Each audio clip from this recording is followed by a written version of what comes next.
Prayers.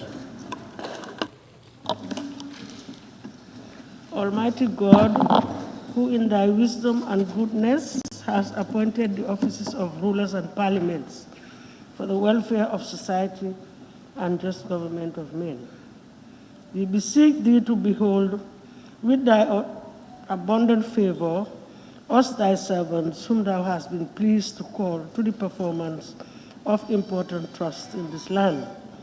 Let thy blessing descend upon us here in this house assembled. Grant us that we may treat and consider all matters that shall come under our deliberation in so just and faithful a manner, to promote thy honor and glory, to advance the peace, prosperity, and welfare of this country, and of those whose interests thou hast committed to our charge. Amen. Good morning. Please be seated. Thank you. Thank you.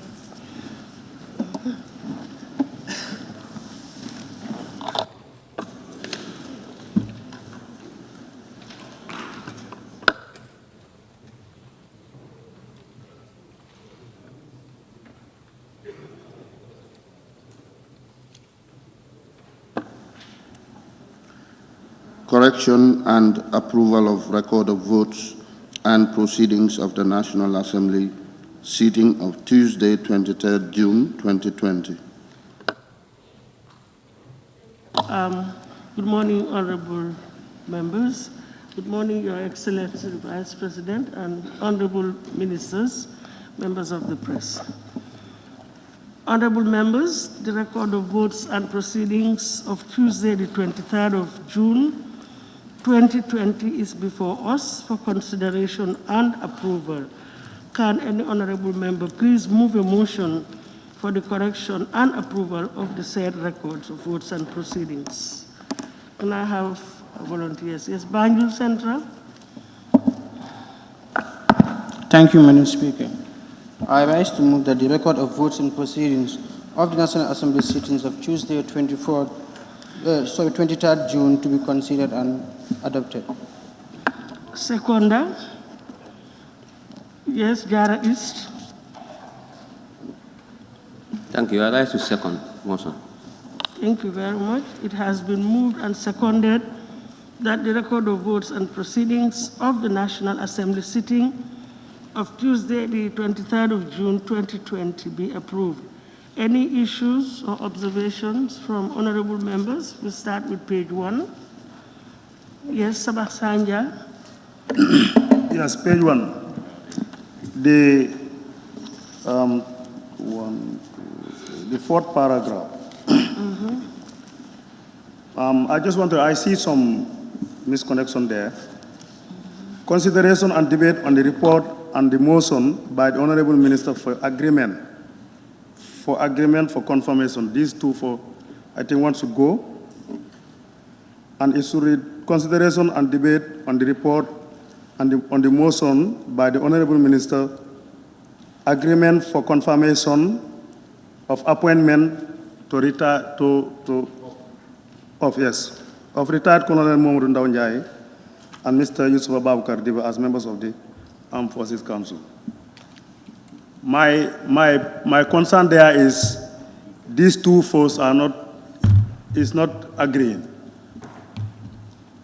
Yes, they are not agreeing. Look at it properly.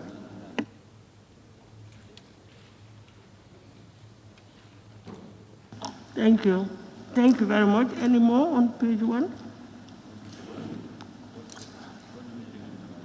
Anything else on page 1?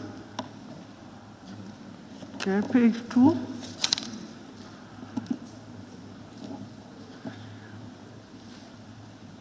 Page 2. No. Page 3. Yes, Abasanja. Yes, page 3, number 44. Bakari Kamara was absent and he's captured under presence.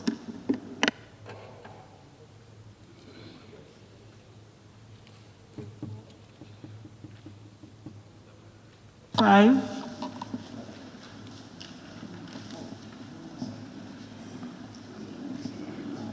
Woolly East, anything on 5?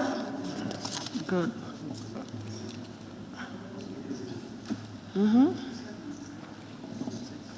Page 6. Good. Page 6. Yes, Supplementary. Please, can we have one meeting? Where you have those in favor, please say aye. Those not in favor, please say no. The ayes have, it is missing.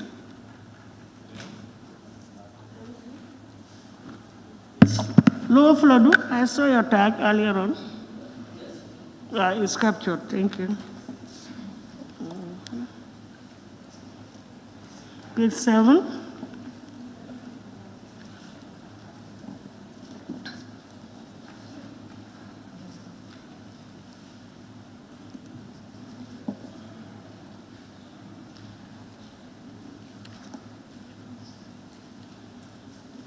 Seven, 8,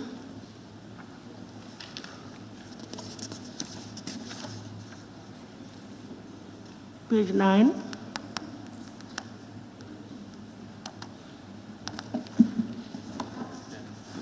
page 10. Yes, Willis. Page 10, after the report was rejected, the paragraph below that, where you have clause, then you have clause of. You just take out the of. Clause 58. You've seen it? Thank you. Yes, table office has captured it. Yes, Abasanja. Yeah, sorry for taking you back to page 8. It was communicated that the assembly be suspended and report back by 3:30. 3:30, but it is recorded here that it is recorded at 3 o'clock that the assembly resumed. So I don't think it is margin. The records, according to the communication from the speaker, the assembly was suspended for break and lunch and should report back by 3:30. And eventually you indicated here at 3 o'clock the assembly resumed back. So it's not margin.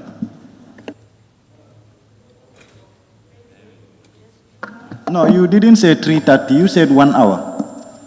So he's telling No, us it's okay. 3:30. It will be, we'll get it rectified, but I did say, I think, 3:30. Thank you.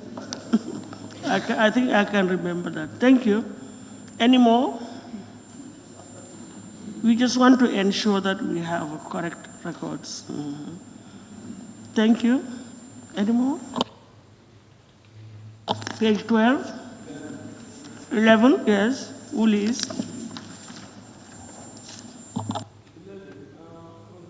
Speaker, the first paragraph, what I remember is that the motions are consolidated, so we call them consolidated motions instead of consolidated motion. And wherever that is in the page, we should correct it. Thank you. It's in many places. Once it is consolidated, it should be in the plural. Yeah, but we get your point. Thank you. Yes, Combo East. Thank you, Honorable Speaker. In the ensuing debate, my name has not been captured after Honorable Ture of New Woolly East, page number 5.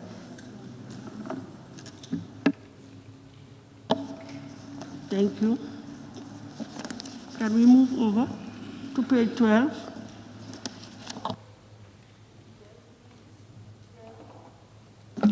Yes, page 12, on the motion, the first line, motion to withdraw instead of withdrawn. You take out the end.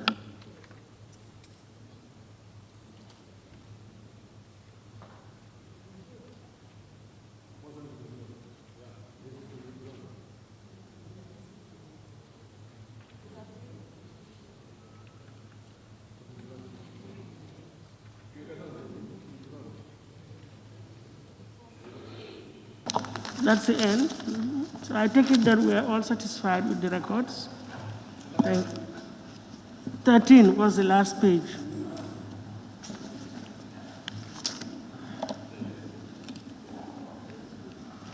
Thank you. Honorable members, it has been moved and seconded that the record of votes and proceedings of the National Assembly sitting of Tuesday, the 23rd of June, 2020, be approved with amendments. Those in favor, please say aye. Those not in favor, please say no. So the ayes have it. Honorable members, the next item on the order paper is for questions for oral answers. But I would like to invoke Order 14, yes, of the standing orders, clause,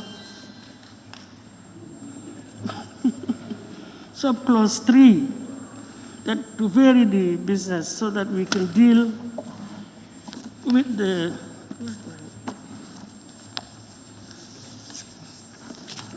sorry, my other papers.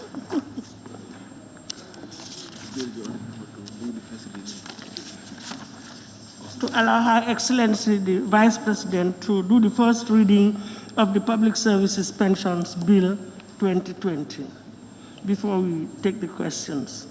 Thank you. Clerk. Go to the page 9 of the order paper.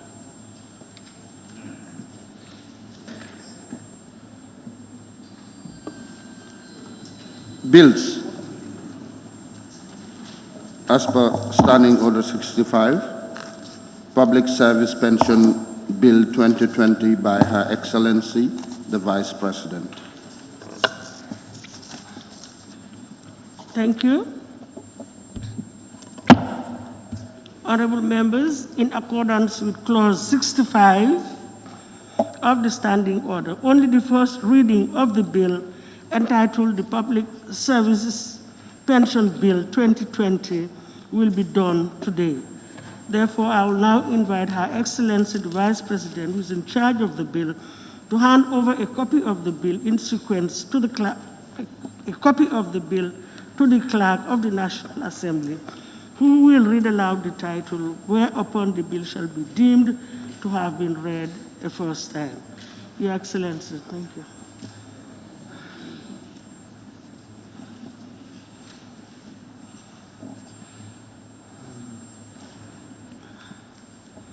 Thank you. Clerk, read the Public Services Pension Bill 2020. Thank you very much, Your Excellency, and thank you very much, honorable members.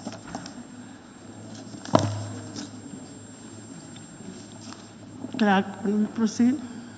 Page 2 or page 1 of the order Yes, paper? Check page your 1. order paper.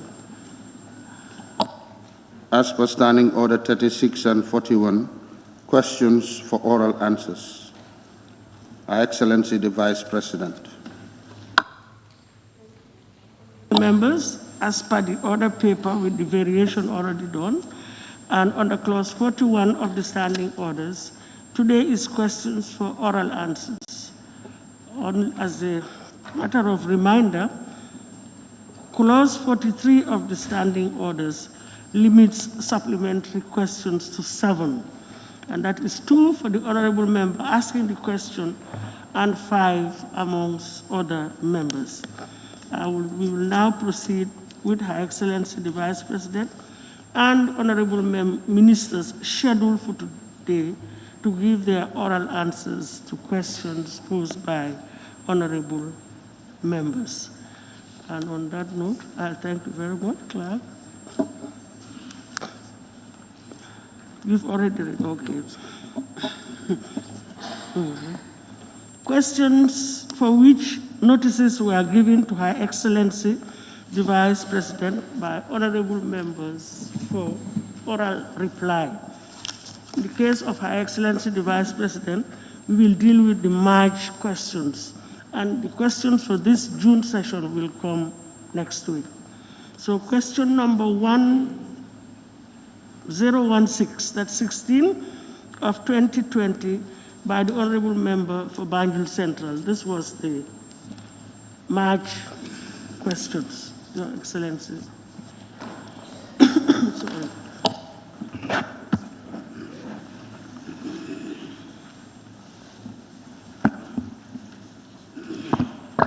Thank you, Madam Speaker.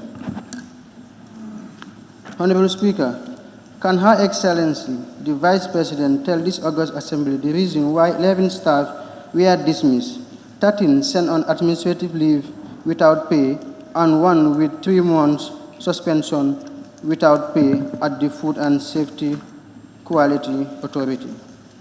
Thank you. Thank you very much. Madam Speaker, Honorable National Assembly members, thank you for giving me the opportunity to respond to the questions presented for March. Reason for dismissal, administrative leave, and suspension without pay of FSQA staff. Honorable Madam Speaker, there are clear reasons why 11 staff were dismissed, 13 sent on administrative leave without pay, and 1 with 3 months suspension without pay at the Food Safety and Quality Assurance Authority. Outlined here are the various incidents, triggers, and actions that led to this unfortunate situation.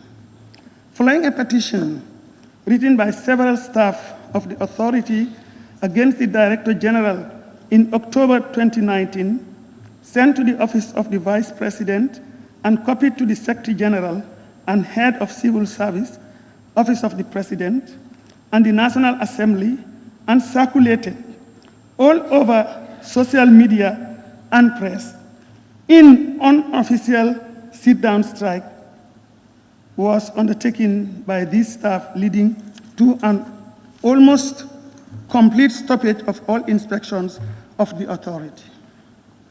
During this entire period, from October 2019 to date, most of the staff were involved in organized meetings inside and outside the office premises, within and outside the working premises, within and outside working hours, and conspired to synchronize stories and claims, but more critically, refused to carry out any orders or instructions from the supervisors and management, and also subjected the other staff to harassment and insults, and even labeled senior management as enablers who will be dealt with once they achieve their objectives of getting the Director General of the Food Safety and Quality Authority dismissed. The staff, upon receipt of their long-planned posting orders from June 2019, refused categorically to comply and went directly to the chairman of the board. The chairperson of the board of directors intervened and decided to give them a month deferral without management consultation and approval, thus interfering directly in the internal operations and exceeding any authority of the board or the chairperson. Long-scheduled postings and staff deployment nationally were postponed to give time for the petitioners to meet the board. At the end of the month, deferral with the petitioners still refusing to comply with any instructions from their supervisors and management. They were again issued posting orders, and again they refused to comply and insisted that they would not go without the resolution of the petition. May I kindly remind you of the adage, obey and complain.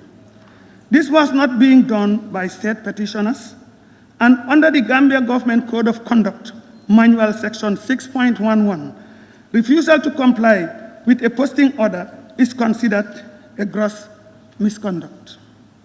Finally, in January 2020, the staff were given formal last warnings and then issued posting orders for which they refused to comply.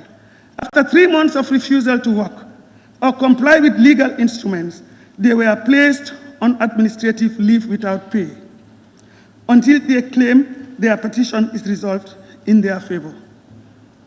The said parties organized and held an unauthorized press conference at the grounds of the authority in which they repeated their litany of false allegations and innuendos and continued to operate with impunity and arrogance. in total disregard of the service rules and government orders. Even those who were already on leave came to join them. The petitioners are well within their rights to petition, because it's a matter of rights. But within the service rules, GO and laws of the Gambia, and other related acts, and not necessarily resorting to social and other media with false allegations and defamation or character assassinations, are not only unethical and unprofessional and morally wrong, but against the service rules of the FSQA, the government orders, and the laws of the Gambia. Based on the above, the FSQA management took the decision to institute disciplinary measures in line with the Food Safety and Quality Act service rules and the Gambia government general orders and code of conduct as below. Clause 0303(1) of the FSQA service rules, which provides thus: the authority reserves the right to dismiss any employee for serious misconduct, for undermining the confidence of your employer and or the image of your employer.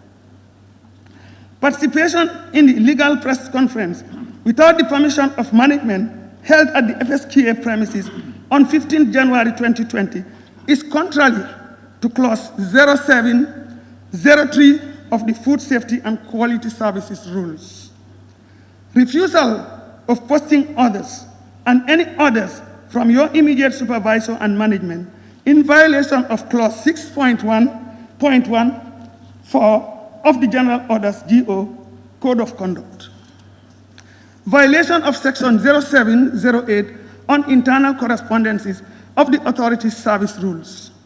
Similarly, the petitioners decided to post damaging information in the social media, thus flouting the confidentiality required in administrative work contrary to section 1, General Clause 03103 of the Gambia Government General Orders and Code of Conduct.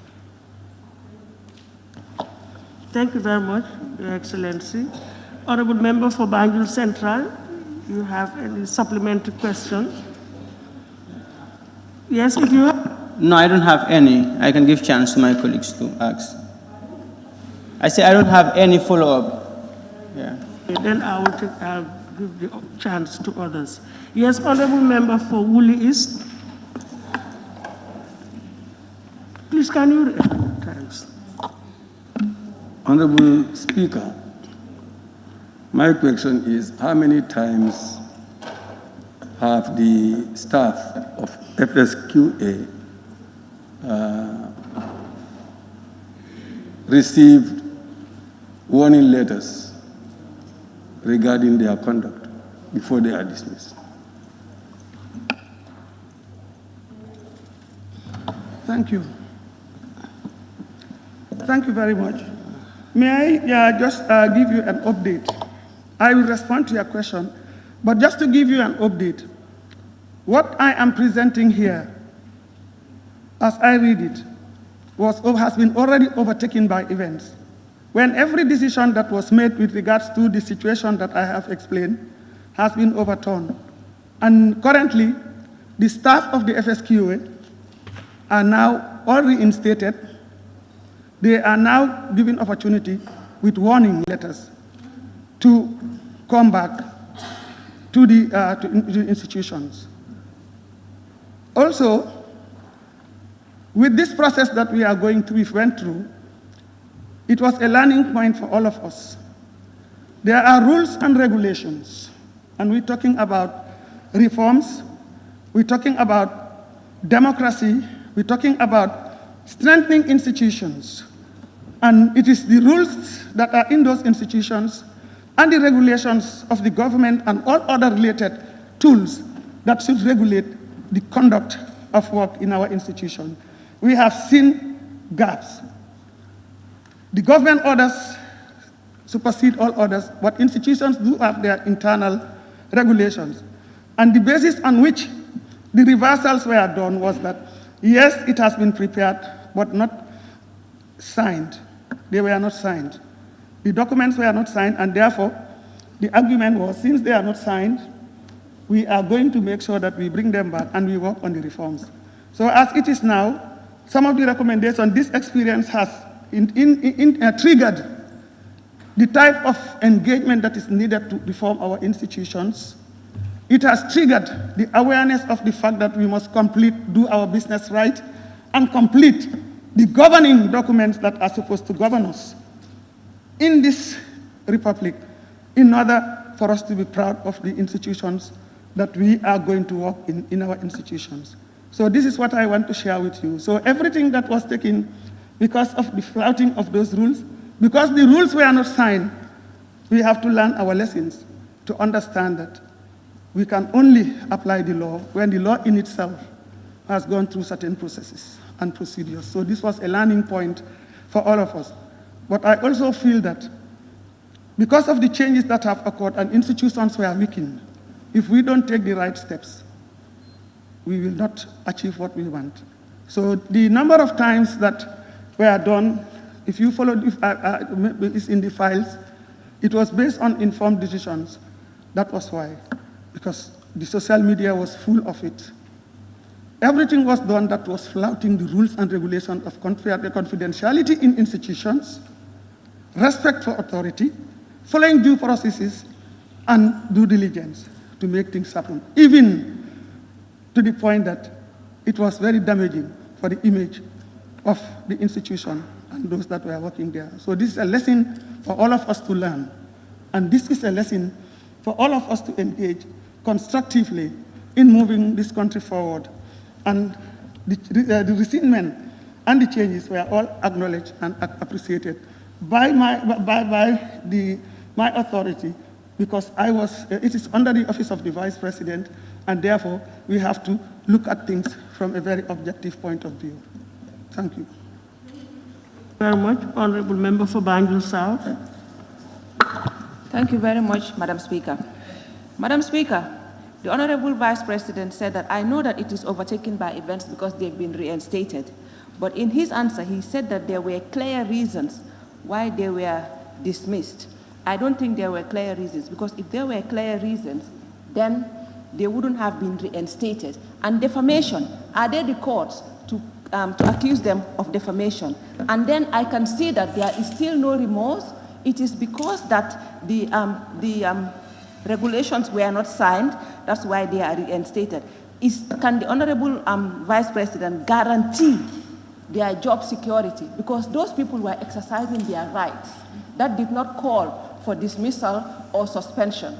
I think what it called for was for the Director General to be properly investigated, because there were clear allegations, and that was never mentioned. The people that made the allegations were victimized, rather than the authorities having looked at the allegations that were made against. And instead of doing them justice, they victimized them. What is the guarantee that their job will be secured? Because I felt, and I still feel, that they were unfairly treated.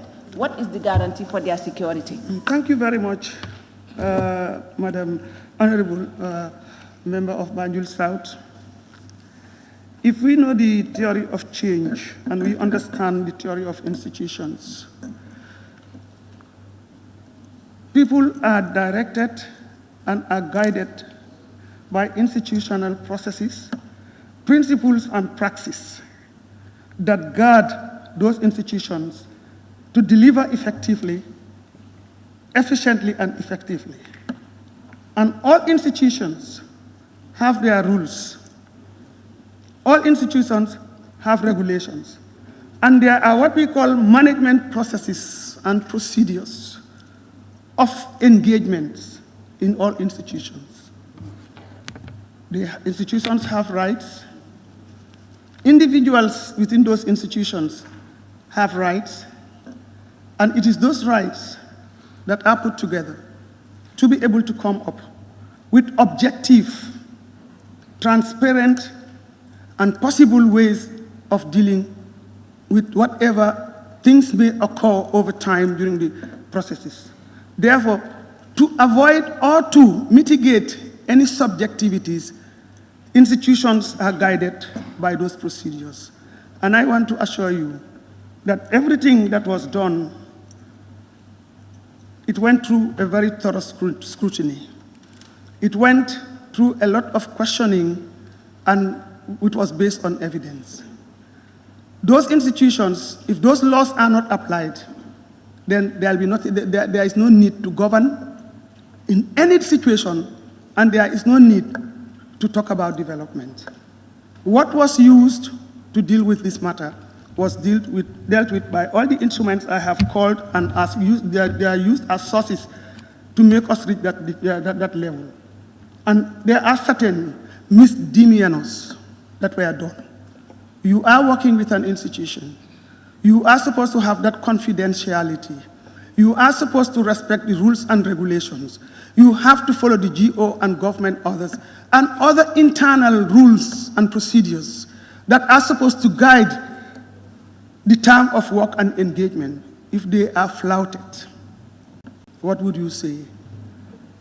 If they are flouted, do we have to accept the fact that they are exercising their rights? As I said in my presentation, they have rights to raise their issues. They have right to write petitions, because those are rights put in the rules. But there is a manner and procedure that those things are supposed to take for people to go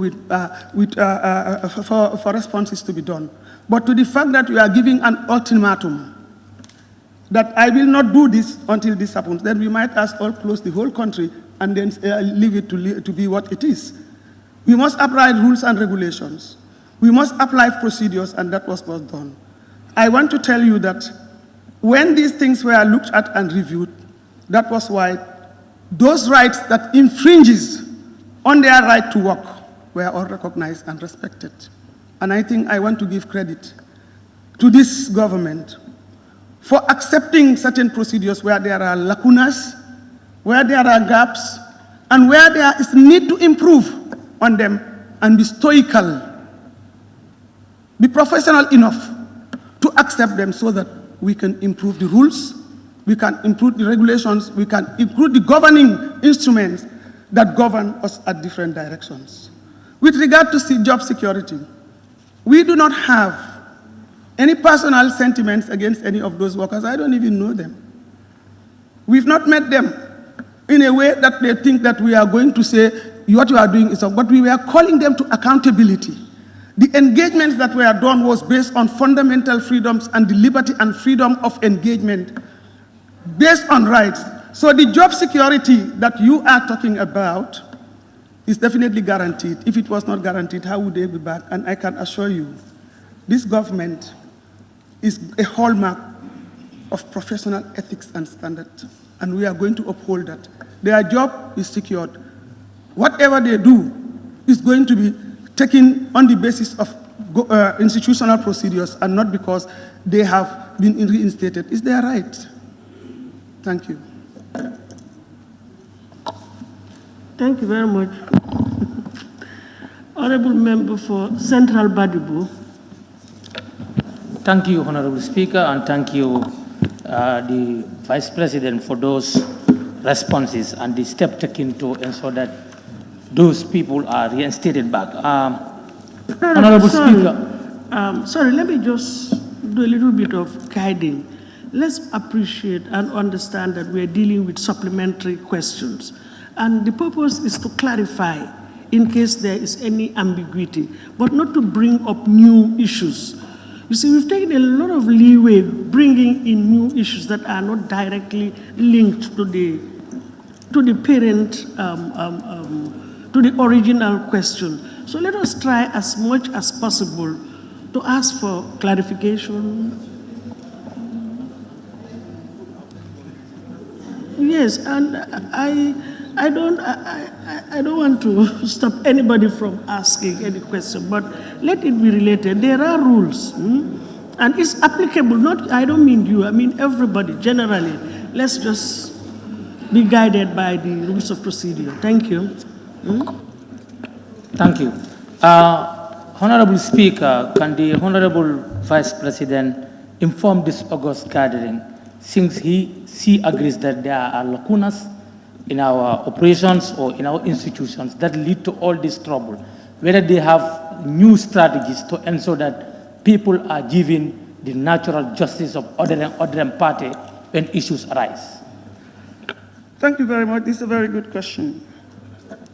As I said very clearly, that this engagement and this event has created a situation where we were able to sit down and reflect, look at the gaps, which I clearly spelled here, and see what were the lacunas and the gaps so that we will come together and make sure that we get the institutions right.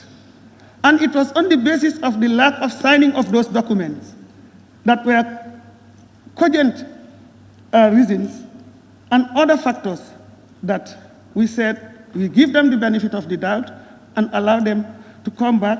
Their benefits were paid. They were given letters to show them what their duties are, and all other administrative procedures that were to be taken have been taken. And for me, I think this is a big success for justice. For the fact that we are coming in when certain institutions were almost weak.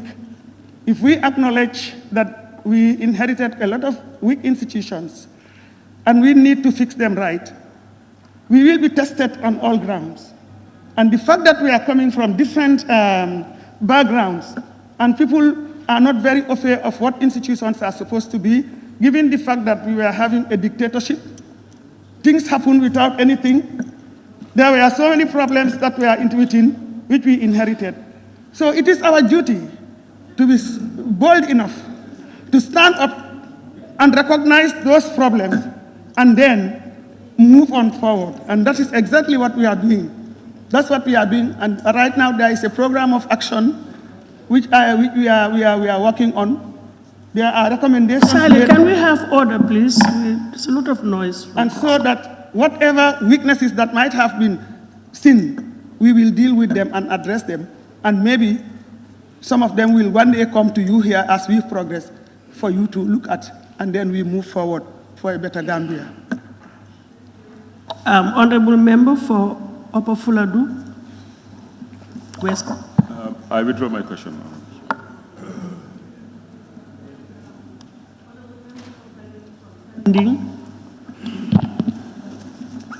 Thank you very much, Madam Speaker. High Excellency, going by the answer you provided, you mentioned the misconduct that was being practiced by the staff. During your investigation, do you call all the parties concerned, or do you engage the management? Because there are a lot of allegations made against the management that there are serious misconduct and abuse of office. In case the management was found wanted, well, what will be your stand? Thank you. Well, you see, when you deal with matters of institutions and you deal with grievances, it is the evidence before you that should be the basic principles of taking a decision. It could be on both sides. There were certain things that were dealt with, and it happens to fall on one side. We had to take these right steps. Right now, the director, the former director, is no longer there. She's not found to be wanting, as was misrepresented, because I, for one, am interested in making sure that we get our institutions right. And having been in a position to be able to take responsibility or something that falls under my purview, I will try as much as possible to do my best based on professional ethics. And everything that was done was there. Now, you must understand also, even me, when the process is going on, I was being insulted. But, you know, I understand. I understand for the fact that we are emerging from a difficult situation. And when change comes, and you want to put certain things in place, people resist. And when those resistances do come, we are in a reform process. And that reform process that is going on, many people will not want to go in because change is a difficult process. And some of them, they are used to the habits that they were used to. I will not go for posting. I have been here. I was the first person to be appointed. And therefore, I don't have to go. Decentralization, what? I cannot go if you don't give me a better house because I don't have this, I don't have that. And so many other things. You can negotiate, and we have to give the basic minimum standards that are there. But getting to the point that you are going to say it is what I want that needs to be happening is dictatorial. And those are the tendencies we have to avoid in managing our institutions and in doing whatever we are doing to move forward. So the rules apply where it applies. But as I said, we have looked at all these questions that are asked and now culminating into evidence-based information that we're going to use to improve our institutions, because people come and go, government come and go, but institutions will always remain. And what guides those institutions is those rules, regulations, processes, and laws that are in place that every individual that comes to those institutions will inherit to move forward. Honorable Member for Nyamina East. Thank you, Honorable Speaker. Madam Vice President, what is your take, if I put it to you, that the DG has the right to dismiss only those in Category 3, and it is the board that have the right to dismiss those in Category 2? And if that is the case in that regard, are you committed to take any legal action against the DG as per the law governing the institution? Thank you very much for that question. I wish we knew what processes were undertaken in dealing with this matter. And if we're going to bring in the law and litigate against each other, then we might consider FSQA closed for a very long time, because you're talking about rights, rights of the institution, rights of the individuals that are within that contestation, and all other procedures that govern the whole institution and its practice and praxis.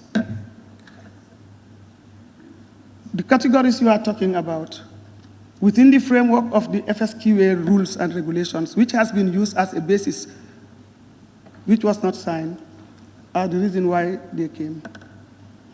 Would you understand that as a civil servant or an employee of an institution, you are not supposed to give information that is not correct, that is not true, to the public, to the point that it went to the social media and gave damaging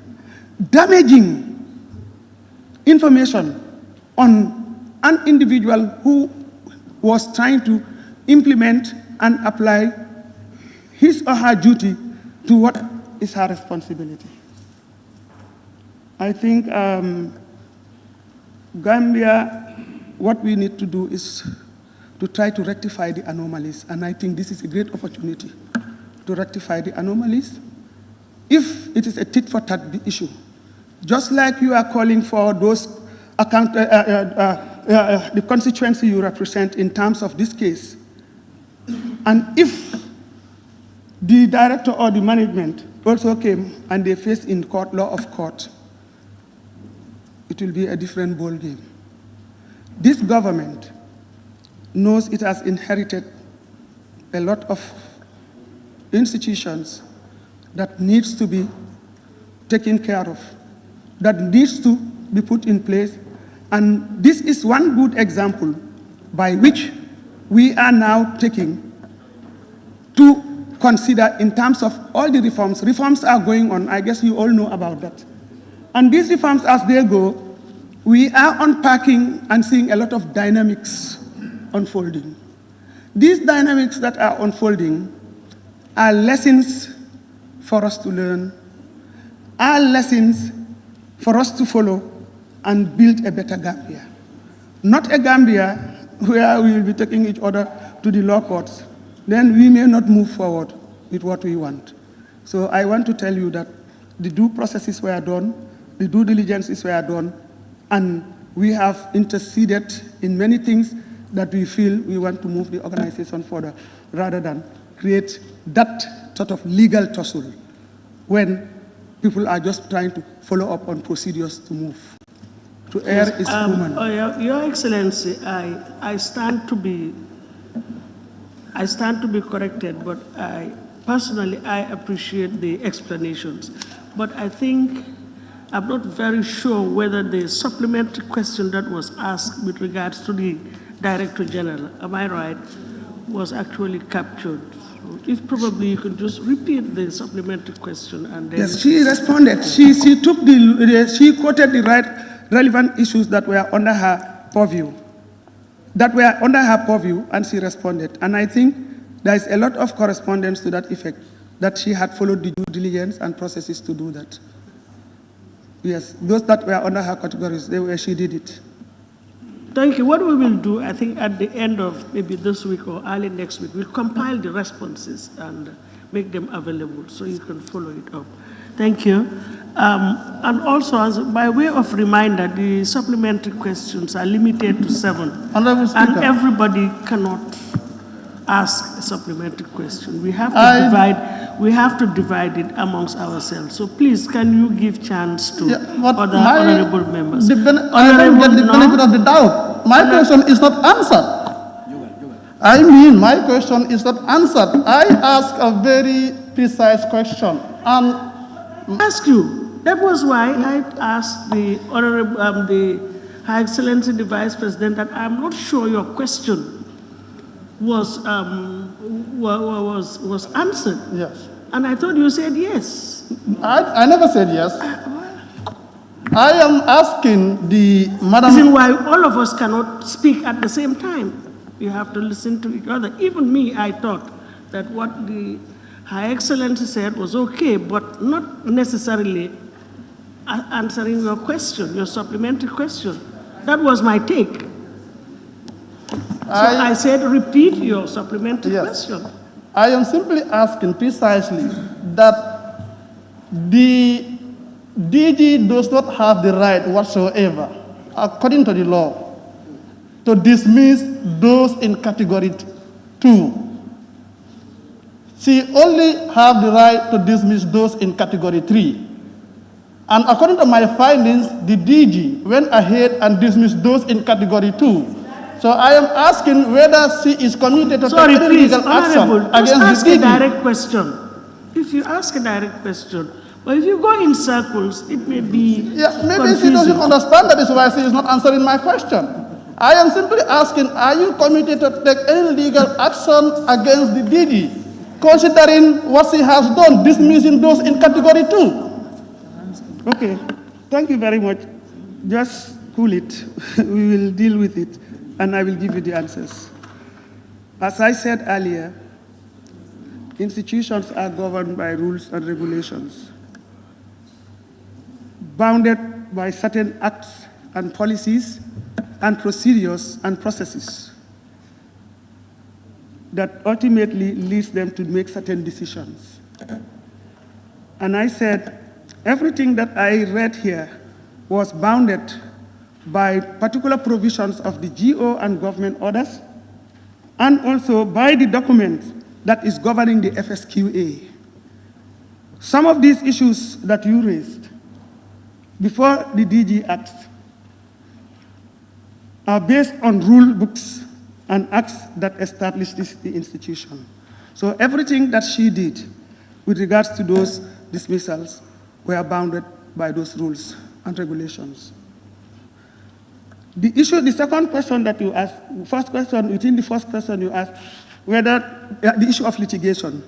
I said, in this country, what we are trying to do now is to look at our institutions and see how best we can look at the gaps. This was a good example.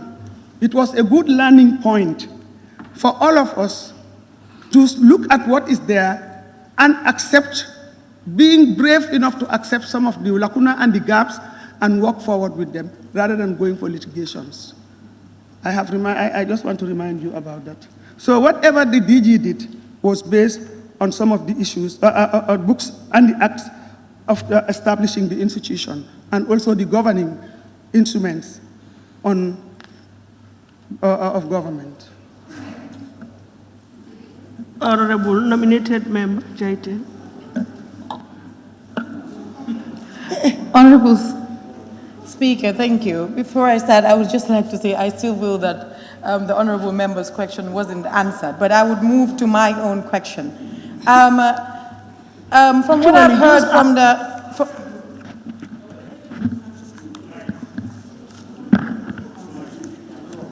Thing is for you to ask your... You Yes, can follow I'm up going on straight to whatever straight to my question.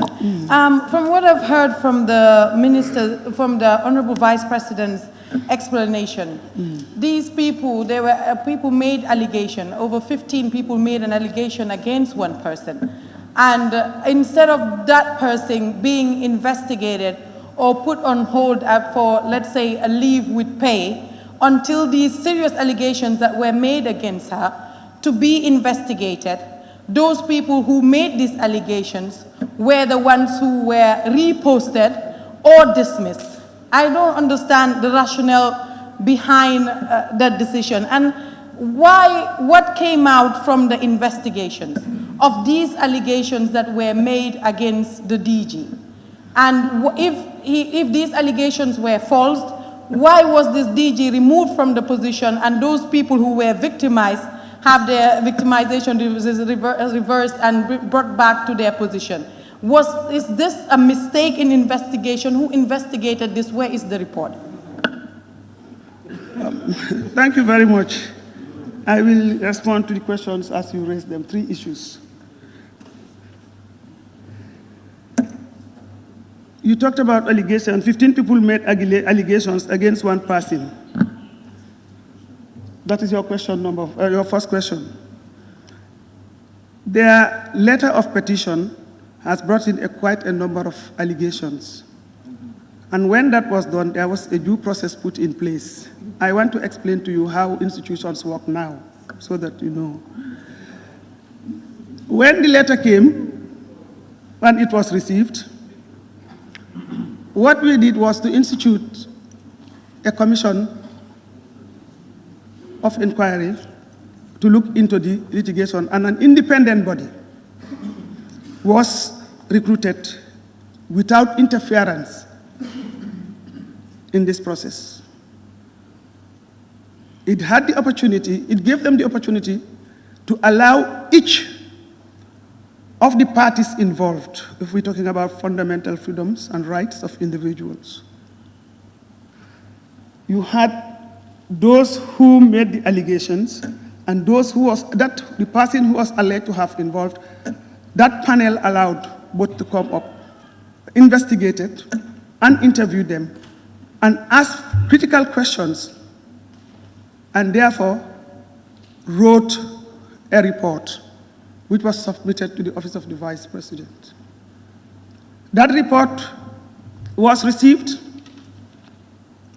and we instructed that the person who is being reported or has the right to respond to the issues raised against her and her senior management. That was done. In every institution, whatever happens, when this is a procedure, a standard given procedure in all institutions all over the world, and that's what we did. It's not because there are 15 people against one person, therefore, because of their numbers, they are on the right track, or because we want to favor this order. They came with their letter. We set up a panel. They investigated. They gave us a report, and we said, the person has a right to respond to the issues raised against her. And that's what we did.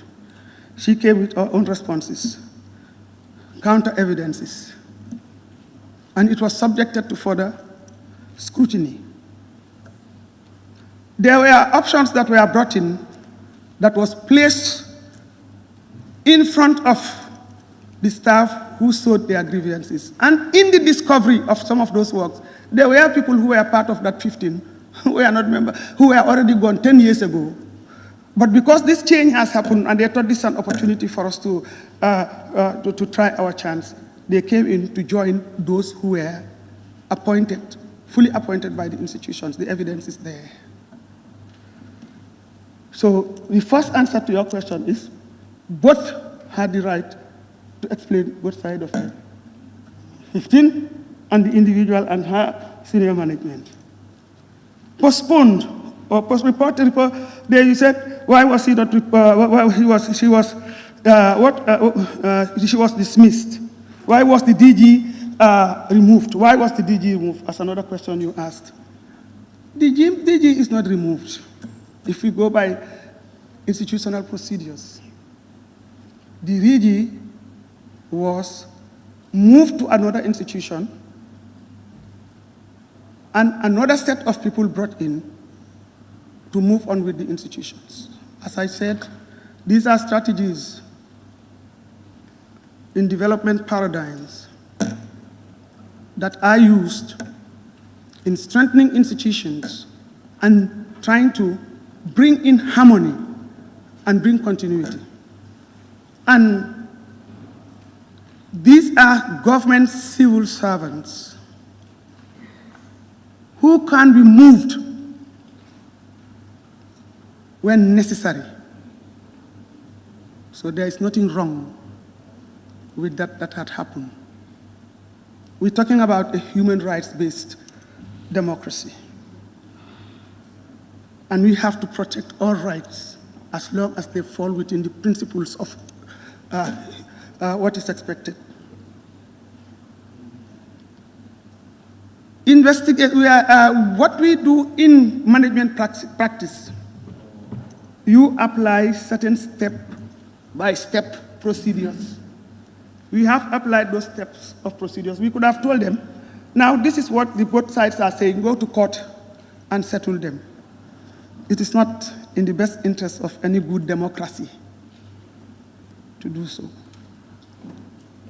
Especially if it is within the frame of an institution in which ways and means can be done to respond to them. And that is what happened.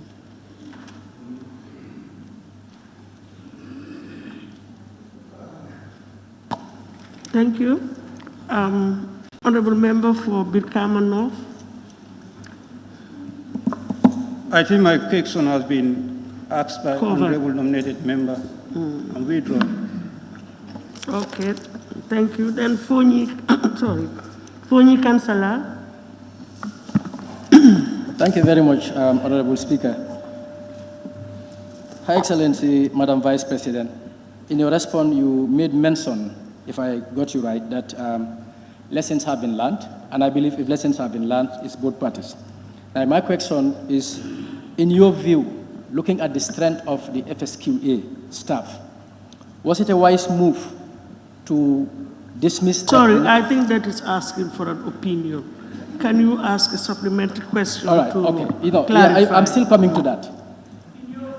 Yeah, okay, I can remove the word view and substitute it with, during the process that this number of staff were dismissed from work, what negative impact did it have on the institution?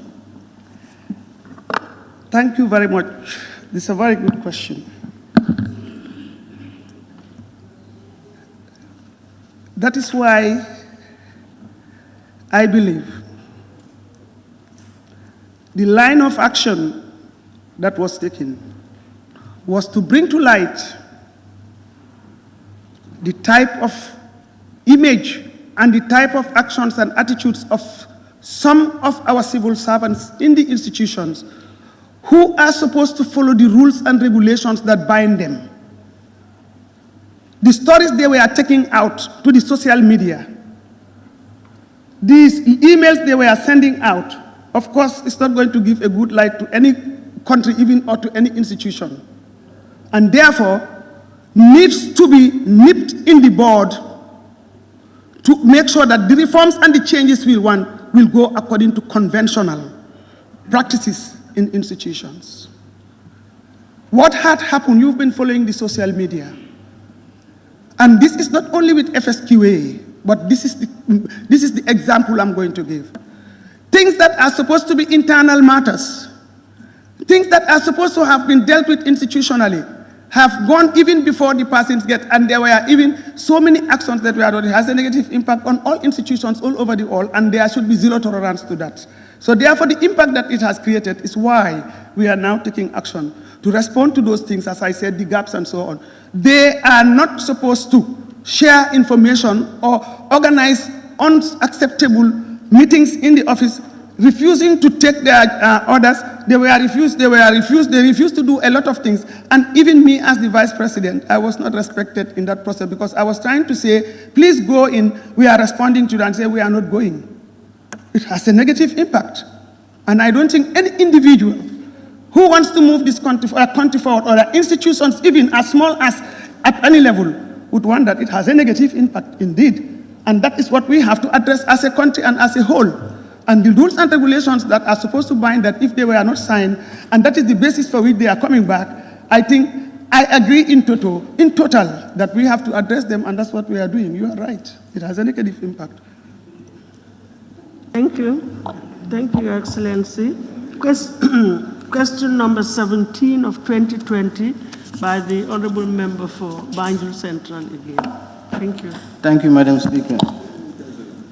Honorable Speaker, can Her Excellency, the Vice President, tell this August Assembly if there is any plan to move the Gambia Food Safety and Quality Authority from the Office of the Vice President to its proper line ministry, that is the Ministry of Health? Thank you. Thank you very much, Honorable Madam Speaker. In general terms, food safety and quality standards universally are multidisciplinary in nature, affecting a wide range of institutions and not limited to the health sector alone. Henceforth, the social determinants of health mostly lie outside the health sector. It is with this context that the National Health Policy 2012 to 2020 promotes intersectoral collaboration and shared partnerships as its guiding principle to achieve the desired policy outcomes for the health sector, in which the sector cannot achieve alone. Food safety has been described as protecting food supply chain from microbial, chemical, and physical hazards that may occur during all stages of food production, including growing, harvesting, processing, transporting, retailing, distributing, preparing, storing, and consumption.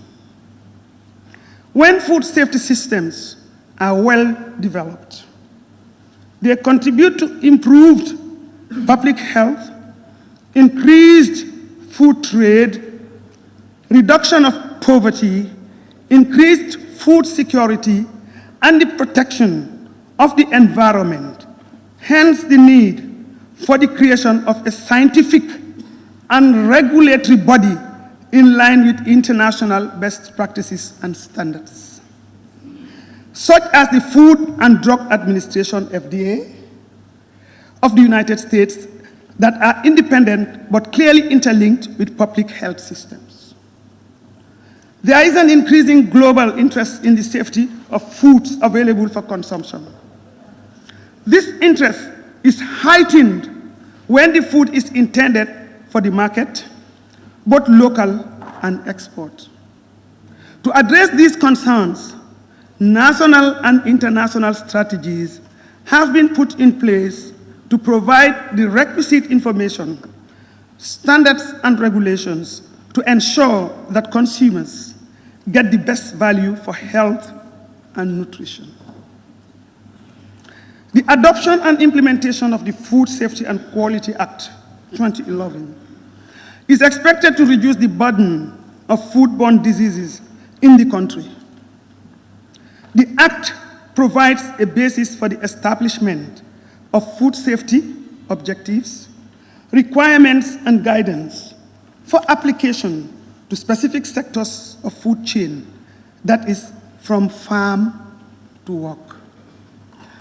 An assessment of the food safety situation in the Gambia, undertaken in 2009 under the auspices of UNIDO through the West Africa Quality Program, found that responsibility for control of food safety was divided between Ministries of Health, tourism, agriculture, fisheries, local government, and the Gambia Revenue Authority, to the detriment of public health and trade in food products. Within the Ministry of Agriculture, responsibilities were divided between the Department of Animal Health and Production and the Plant Protection Services, while Fisheries Department had responsibility within the Ministry of Fisheries.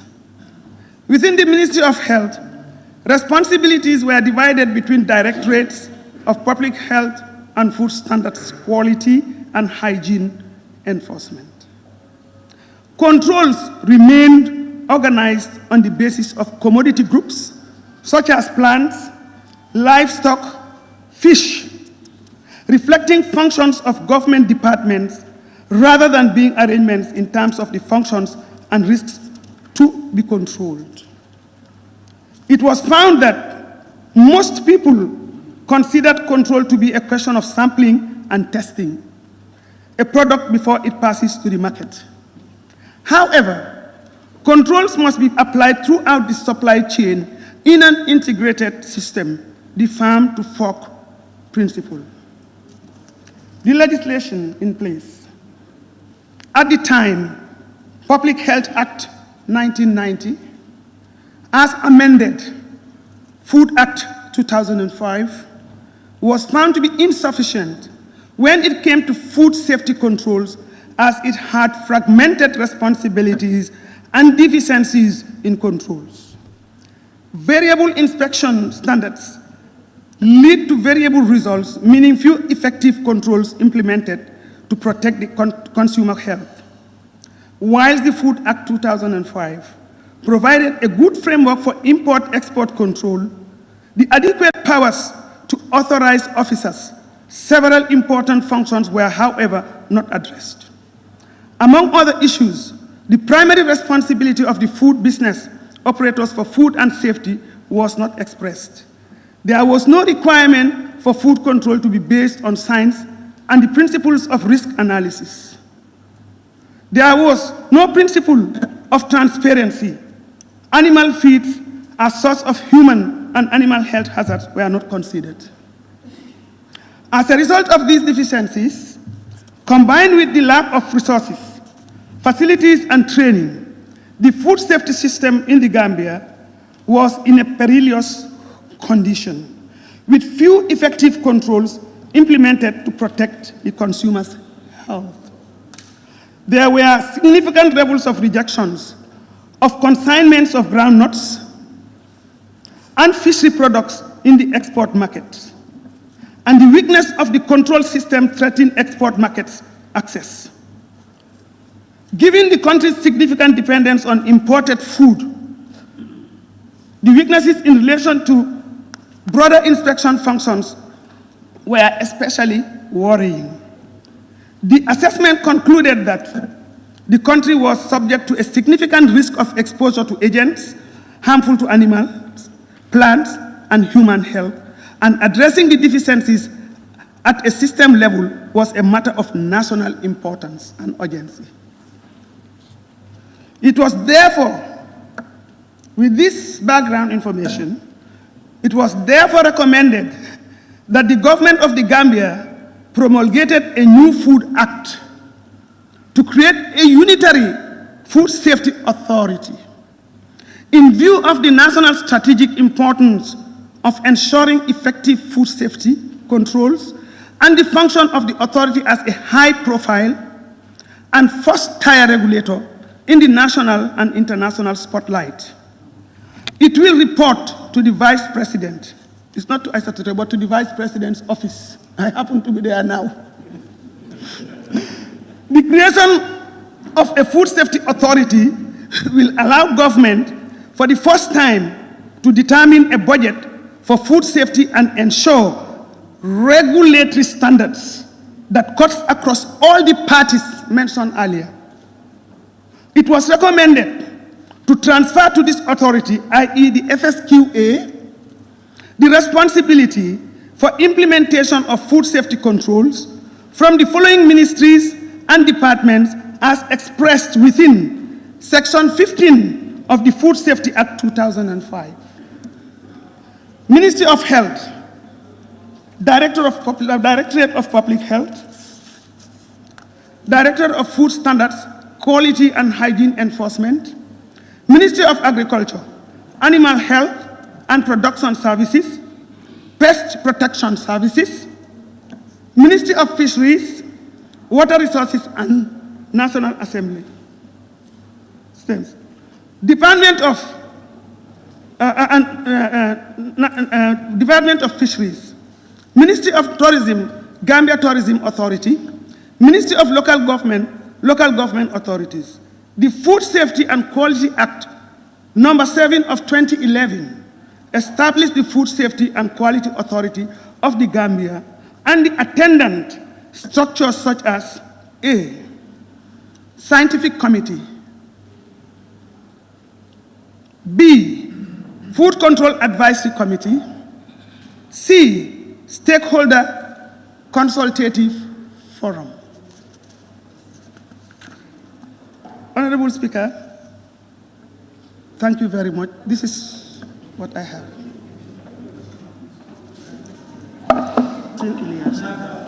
Yes, thank you very much. Just take the supplementaries. But the, Madam Speaker, the please, honorable member, sorry, the honorable member who posed the original question has a right to ask 2 supplementaries, and then we will take the additional 5 from the remaining. So, honorable. Yes, I have one supplementary question. Yes, Your Excellency. We all know that the Health Ministry has so many experts concerning the work of food and safety. Now, do you want to tell me that your office can perform more than the Minister of Health concerning food and safety?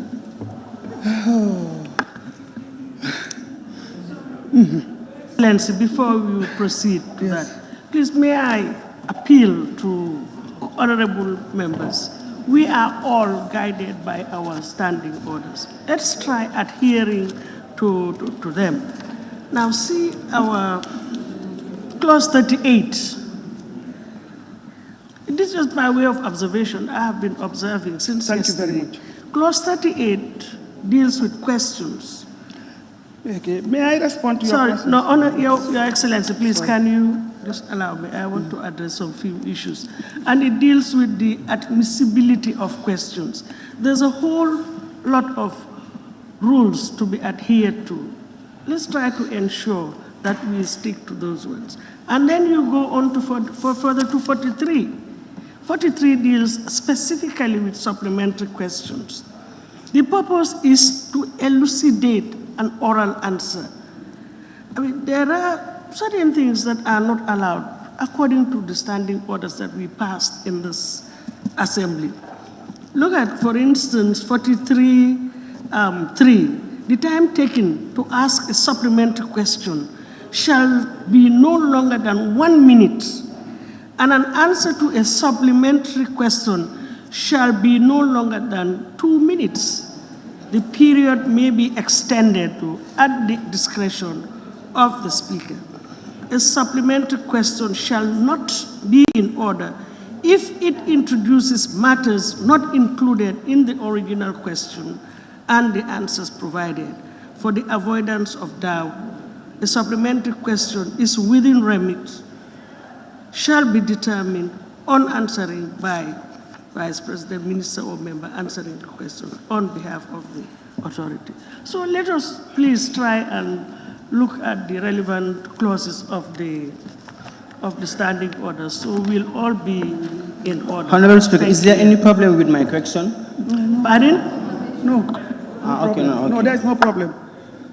No problem, thank you. Actually, the honorable member for Banjul South, I was just addressing a general perception so that we can all be guided. Okay. You said you have... I just observed something. Sorry, pardon? No, I've not given... Thank you. Yeah, he posed a supplementary question. Yes, thank you very much, Madam Speaker. I have noted the number of minutes I will have to respond to each question. Yes, thank you very much. I just want to explain to you that Ministry of Health is one player in this whole process. It is not only about health. It is not about health. You remember, originally, if you read look at the question at the paper, it is telling you how this issue evolved until it came to be put under a high oversight under the Office of the Vice President. Because there are different actors who are supposed to be playing. You have agriculture, you have health, you have fisheries, you have consumers, you have other things, and the various variables that were put in that study of UNIDO and all other institutions in the country came to agree that the Gambia is a groundnut exporting country, and it also produces all the things, and the issue of quality is being thought of. A lot of issues were brought in that is not under the purview of health. So it was important to have an overarching body, which is the FSQA, to be able to work with all these thematics, bringing in the people, working, and there is a scientific officer. It's not everybody who can be there as FSQA. You have to be a scientist, because it has to deal with a lot of issues. Maybe if you are ready, you can meet us. We can tell you how this evolved so that you understand better. Thank you. Honorable members, the second question is still on quality control, and I would like to give an opportunity to those honorable members who did not ask supplementary questions on the previous question touching on quality control. So please, honorable member for Serekunda. Honorable Speaker, the question is about oversight institution. But Honorable Speaker, wouldn't the Honorable Vice President consider the actual nature and characteristic of this institution as a public enterprise with a board? We should actually have that autonomy to be able to function as a public enterprise. Isn't the emphasis the establishment of this institution as an autonomous institution, functioning according to the Act? Absolutely. Thank you very much. Indeed, that is what is intended. And that's what we are working towards. And that was the reason why all the other institutions were brought together that have implication, and they are taking an oversight responsibility as an Office of the President is just to give it the importance and support that it needs to work towards that. There is a lot of plan in place for it to work, and that these are part of the reforms that we are dealing with. And it will be taken note on board. Thank you very much. Thank you very much. Honorable member for Upper Salum. Thank you very much, Honorable Speaker. The Honorable Vice President earlier was, in her answer, was referring to FDA, which is the Food and Drug Administration in the United States. This institution actually is under the Department of Health and Human Services, which is equivalent to the Minister of Health we have here. So I was just trying to understand really what she was trying to allude to, because the main question really was saying, why can this institution be under the Minister of Health? And the example she was giving under the FDA, they are already under the Minister of Health in the United States. So I really want to get a clarification of exactly what she was trying to allude to. Thank you. Thank you. You see, when you do literature review, when you want to effect reforms and you want to do literature review, you read a lot of documentation, and you look at different practices all over the world. You try to do that analysis based on best practices, and you try to quote certain models that will help you come with an approach that will suit your context. These are references made to standards and references made to initiatives that are in other existing places, which has very wide recognition and appreciation. And as part of the literature review, you have to also quote where you get your information from.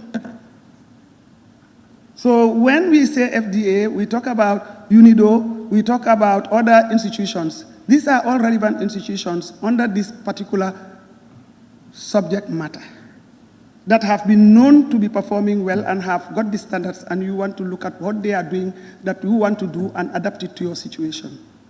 That is why. And to make it clear, the Ministry of Health has a critical role to play, but all other sectors that I mentioned also equally have critical roles to play. There is an intersection and interlinkage, and also responding to different epidemiological, clinical, social, economic, human, and international ramifications that governs all these issues, which is not under the purview of the health alone. It is a multifaceted, a multidisciplinary oversight responsibility that needs to be given a high recognition for us to be able to move forward to the next level. That is it. It's not only Ministry of Health. Maybe if you want, we can give you the documentation and the studies that were conducted that will help you to understand more, because you know, come to agriculture. Maybe sometimes aflatoxin is a big problem for our products, because we do not have any scientific lab that is going to come and assess even from the beginning before we plant it. We do not have the necessary conditions that needs to be in place. When we export food, there is what we call ISO 9000. Are we fit for this? Where does it go? It goes to Dakar and other places. All this is money. So to move the country forward and to work towards autonomy and independence of certain things and to cut costs, this government is particularly interested in looking at how do we empower in our institutions, our bodies that are responsible for laws, for regulations, for engagement with other aspects to be able to work towards sustainability. So that is why these are best practices that are going on, and to tell you to be able to deal with matters, because it has the ramifications. It's not only about health. You have different implications, like I listed for you. Thank you. Honorable Member for Upper Nyomi. Thank you very much, Madam Speaker, for giving me the floor. Madam Speaker, I would like to ask the Madam Vice President, what are you doing in terms of coordination and the implementation of the programs of FSQA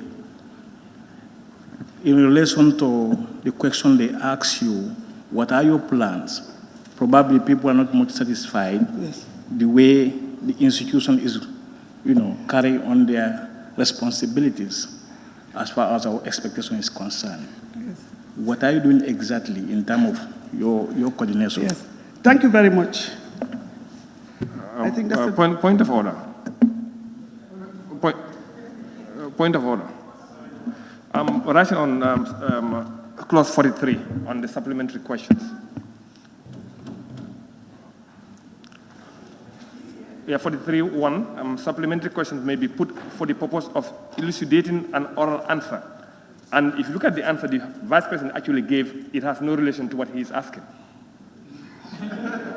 There's no relation. There's some clarification that he needs. Yes.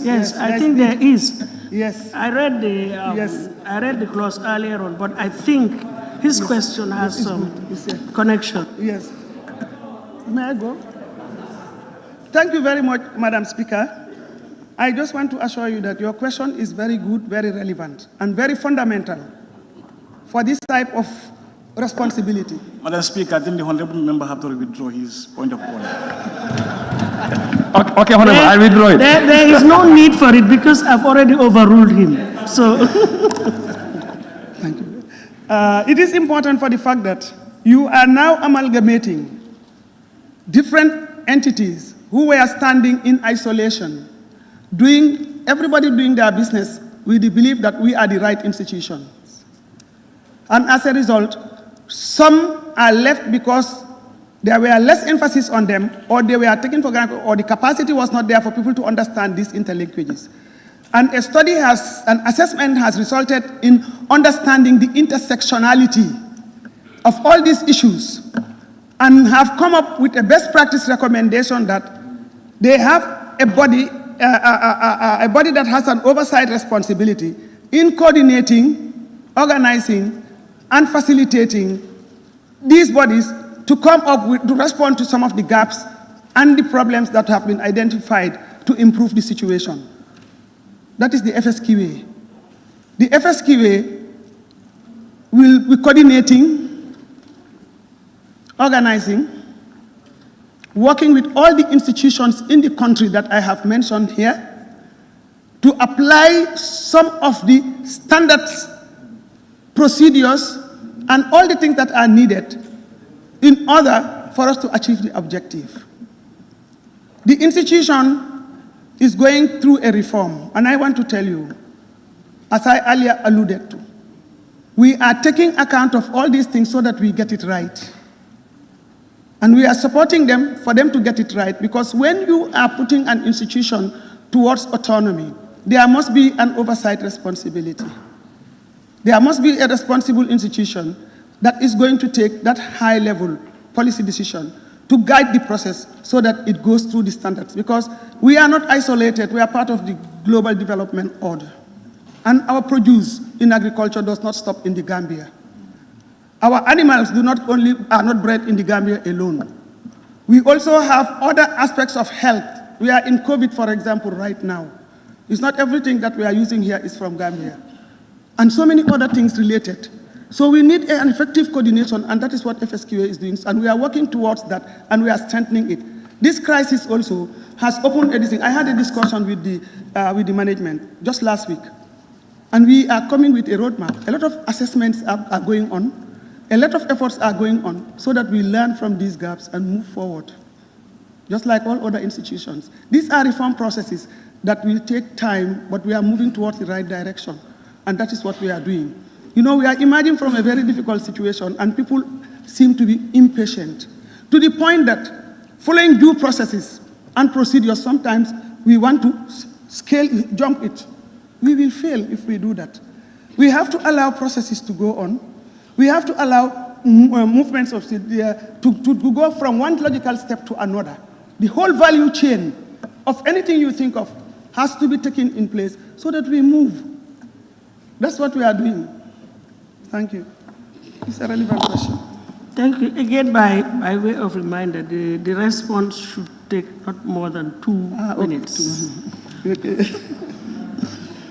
Thank you. Honorable member for Nyanija. Ilyasa is not here. Thank you very much, Honorable Speaker. Thank you very much, Honorable Speaker. Honorable Speaker, the justification and the need for having an authority of this nature cannot be overemphasized. Honorable Speaker, can Her Excellency the Vice President inform this August Assembly the marked difference between having the authority and what previously existed? Thank you. Okay. What previously appears to be a new question. No. I would accept a clarification between A and B based on an answer, but to bring in completely new elements, I will rule that one out. If you want to ask another supplementary question, you are at liberty, but not definitely this one. Thank you. Thank you very much.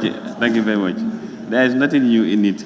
Actually, my question is something previously existed. That's why this question came. There was an authority or a director under the Ministry of Health responsible for this. Now, there is an authority under the Office of the Vice President responsible for food and food services handling and whatever. That is in the Act. So now I am asking, as per the question, what are the differences that existed before and now with regards to food handling, food inspection, and testing, and so on? Yes, I have, thank you very much. It's a relevant question. This study has identified that different entities were acting separately, and they were all accountable to themselves and to different bodies. But if you look at it, it is the country. And the issues that this paper is addressing is about what we call harmony, unity of purpose and direction. Focus and harmony to work towards autonomy of making sure that issues that affect the country under these purviews are well coordinated and put together so that we will be able to compete effectively, efficiently, and work effectively, and also consolidate on leveraging resources to the different sectors, because when people are standing as isolations, they are all competing for one resource, and therefore you know the dynamics that do unfold. So I think our role here as Office of the Vice President is to have an oversight responsibility in helping to support the FSQA work towards that process and achieve what we want. They're working towards autonomy, but we have to fulfill certain conditions. It's just like when you have a university, you introduce a degree program, you must have oversight responsibility of an institution, either within or outside, to be able to guide the process and also to harmonize all the competing interests. That's what we are doing. And I think it is towards the right direction. It is what we should go in for, because the world is a competitive market. And if we cannot compete, nothing is going to work for us. Nominated member, Honorable Ndeyasin, please. Thank you very much, Ma. Your Excellency, in all your statements, you know that you are talking about the Gambia and the other countries. But what about the Gambia within ourselves? Are you making any sensitization? Because in all your answers that you made, I did not hear anything about sensitization, which is so key. Even if you go to the shops to buy things and you talk about the FSQA, they will not even know what it is. And sometimes it creates some problem. Example, the bread they sell, they don't handle it properly. So in this, is there any mechanisms of this sensitization to let the Gambians know? Thank you very much. I think that's a very good question, for the fact that we are now faced with COVID, and we are now beginning to be aware of hygiene. We are now beginning to be aware of the fact that we have to observe certain things. And when it comes to food that we eat, we have to be more concerned about how it is handled. Yes, that falls under the purview of the FSQA, working with the relevant institutions. I think there is need for more sensitization in almost everything that we are doing now. I think this is the era and the period that sensitization and awareness creation on matters relating to these matters you have raised, like bread, like food, like restaurants, like hotels, like everywhere, even among ourselves, for us to handle that. And the awareness may not be there as such. And I agree with you that we have to do more sensitization, and that we will make sure that the institutions working under the FSQA and those that it is collaborating will take note. It was a cause of concern that we raised also at different levels, and I will take it on board. It's a very key issue. We have a population that may not be able to read these things, unquote, but they understand all the languages. And when you talk about social mobilization and advocacy, sensitization, you need to use the language, you use the strategies that people are understanding, that are culturally relevant. We will take it on board. Thank you very much. Thank you. Thank you. The last question, or the supplementary question, is Banjul North. 1 minute as per the standing order. Thank you very much, Honorable Speaker. Yes, I abide by that. Honorable Your Excellency Vice President, the question is that are there any plans afoot to move FSQA to the Minister of Health? And I would agree with you that FSQA has a cross-cutting mandate. It is multi-sectoral. It's not only health, and it's not only food. Feed is also included. It's not only food that is consumed here, but also export, as you have said the aflatoxin. But the reason I think is that effectiveness of the institution. Are you considering as the overarching, because the reason why it has been moved there is because of your overarching position. And for your information, I was very much part of that process that led to the formation of, I was working for UNIDO as an expert for more than 2 years. And we were the ones who were responsible. I was the communication expert. So I know the reasoning, the thinking. But the situation is that, the issue is that there are challenges in terms of the institution. You have the problems with food, diabetes in the country, hypertension. And the other partners are not very much working in concert. Are you, as a gone ministry, beyond your as a 1 ministry, minute. okay, as a ministry, I are you want you considering? just ask a direct question. Thank you, Honorable Speaker. The As a preamble ministry, was long. as a line ministry, thank you very much. Are you considering conducting a review of the whole process so that all the actors will be part of the process? Absolutely. Thank you. Absolutely. In fact, as I told you, we have a plan going on, and there is a multi-sectoral committee that is put in place, reviewing and then assessing and looking at what are the gaps so that we move forward. Remember, there were a lot of lapses and gaps, and institutions have not been very, very effective. It is only when you engage with institutions that you know that there are serious lapses, which I'm sure you as members of the subcommittees are beginning to see. It is something that is inherited. And to deal with it, we have to be ready to engage constructively and review, assessments, and coming out with logical strategies to be able to achieve the objectives. There are a lot of information that is good, but the implementation, the operationalization, and putting it into context are some of the challenges, and those are the things we are addressing. So I urge all of us to be patient in doing all these things so that we move forward. We'll get there. We are getting there also with your support. Thank you. Thank you, honorable members. We've exhausted our 7 supplementary questions. And as I indicated earlier on, the Office of the Vice President, they're not yet ready with the June questions, which will come next week, Wednesday. So we cannot take question number 82, Birkama South, and Banjul North, question 83. 84 is Kiang East. We'll take them next week. So we'll proceed. Clerk. Thank you very much, Your Excellency. Thank you very much.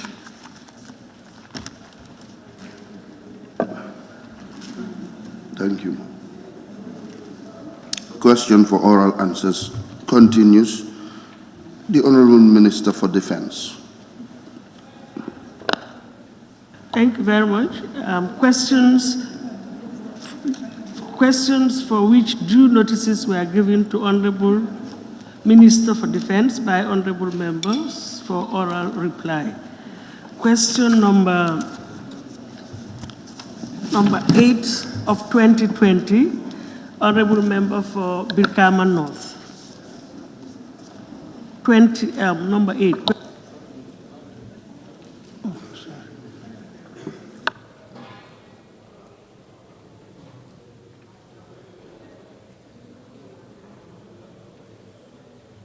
Thank you very much, Madam Speaker.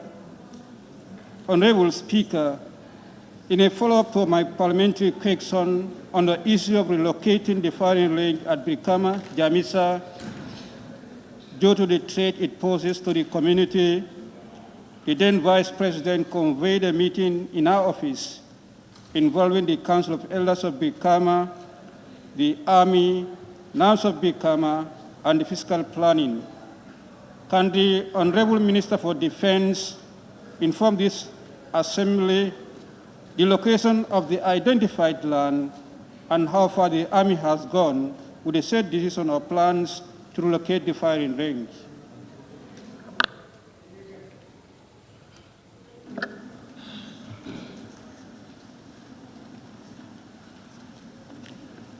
Honorable Speaker, I wish to inform this august Assembly that the services of experts from the British Army were engaged, and they have done some feasibility studies in some areas within the countryside for possible relocation of the range. This process is ongoing, and we expect it to be completed in due course. Honorable Speaker, my ministry, in collaboration with the Gambia Armed Forces, continues to capacitate the members of the Gambia Armed Forces in line with international best practices.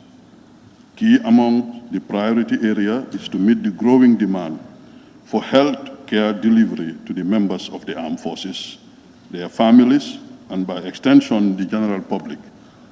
Honorable Speaker, honorable members, we intend to build a military hospital at the Lance Corporal Bojang Memorial Range in Birkama once a new site is identified for the location of the range.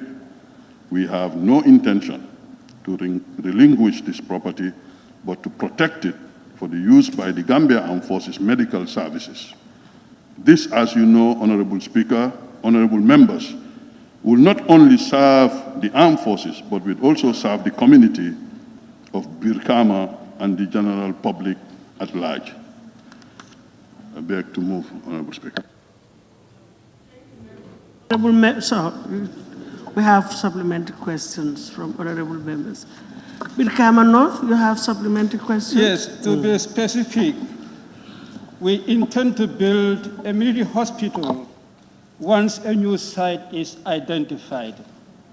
To this point, are you telling me that a new site is yet to be identified?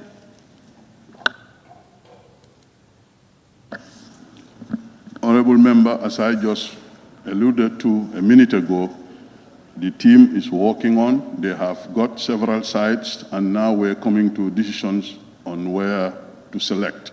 So please bear with us, and as soon as it's done, we will inform you accordingly. You can have another one, an additional supplementary. And again, to be precise, is it that a site has not yet been identified? If not, how soon do you expect the site to be identified? Thank you, Honorable. As I said, there are several locations that are in mind and on site. Keeping in view of the importance of where that range is to be located, several options were forwarded to my ministry, and we are going to make a decision, and very soon, Honorable Member, we'll get back to you on that. And we promise it wouldn't be long, we'll get back some information to you. Thank you very much. Woolly East. Thank you, Honorable Speaker.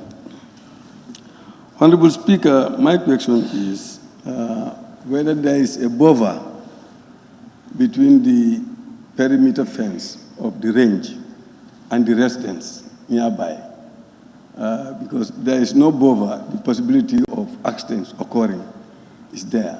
Is there any buffer, or is there any plan to create a buffer between the residents and the fence itself? Thank you. Thank you, Honorable Member. The location of that range we used when we were in 1984 at Yundum, we realized that that location needed some demarcation, and we have identified what they call the limit of exploitation in the armed forces, the LOEs, where we know the range of a particular bullet when you fire going to Casa Kunda or some of the neighboring villages. We have now got the British experts to give us all the information we needed because of their experience in ranges and their locations with respect of the velocity of ammunition being fired at that particular range. That's why in those days, when you miss your target, you will be jokingly said that, oh, your round has gone to Casa Kunda. But we now realize the seriousness, and we're working on it very closely. We know where the bullets go to, and when we get to do the firing, we have put in a mechanism for the troops to go in the area to sensitize the villages in the area, and the farmers indicate to them whether there is a firing live exercise or there are internal security training going on. So yes, we have identified the perimeter, and now the report is already there, and we will make sure that people stay away and not be hurt. Honorable Minister, you have 2 minutes to respond to the questions. Honorable Member for Combo East, 1 minute. Thank you, Honorable Speaker. As the response indicated by the Honorable Minister, is there any specific time frame for the feasibility studies? Thank you. I will get back as soon as possible with the experts, and I'll provide that information as soon as possible. Honorable Member for Busumbala. Thank you very much, Honorable Speaker. Honorable Minister, when the range at Brikama was established. I know there was no intention to relocate it, but there are issues that combined to it now. There is claim for relocation. Remember, you have 1 minute to ask your question. Then you break me for 30 seconds.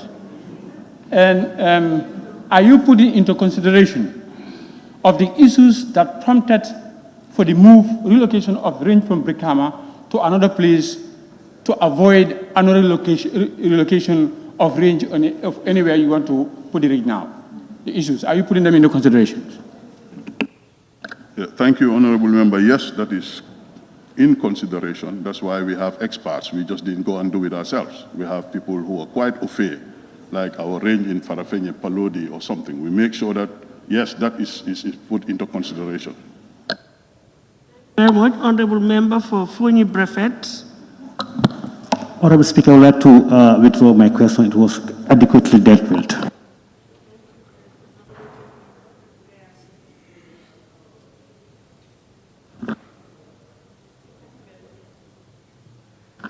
Thank you very much, Ma.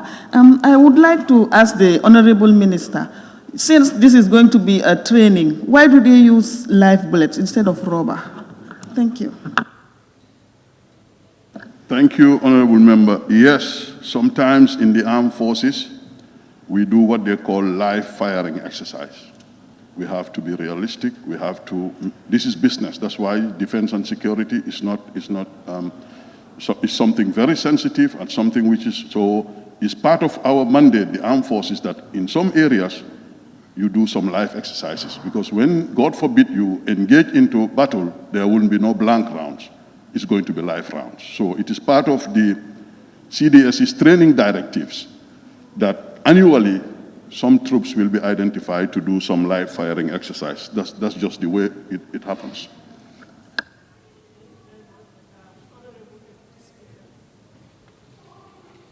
Sorry, Deputy Speaker. Yeah, Thank you very much, Madam Speaker, for giving me the floor.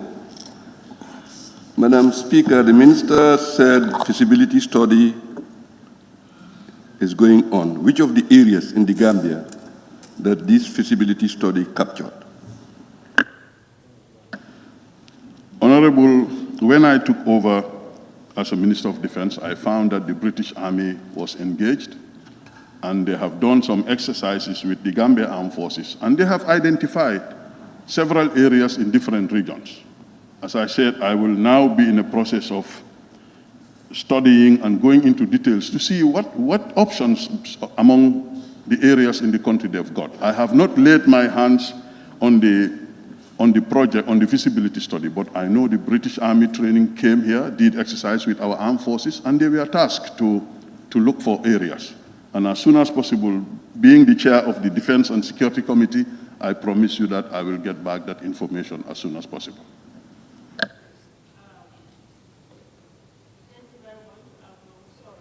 Sorry, Honorable, we've exhausted our 7 questions, supplementary questions for this particular question. But the Honorable Minister has additional questions. Maybe you may wish, if they are linked somehow. Question number 141 of 2020, that's the June session, by an Honorable Member for Jimara. Thank you very much, Honorable Speaker.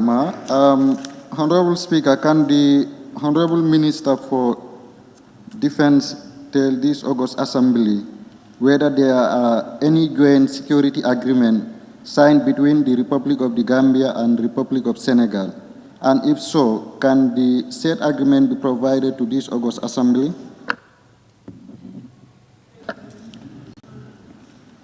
Honorable Speaker, honorable members of the National Assembly, before delving into the subject matter, please allow me to thank you for inviting me to answer questions to members of this august body.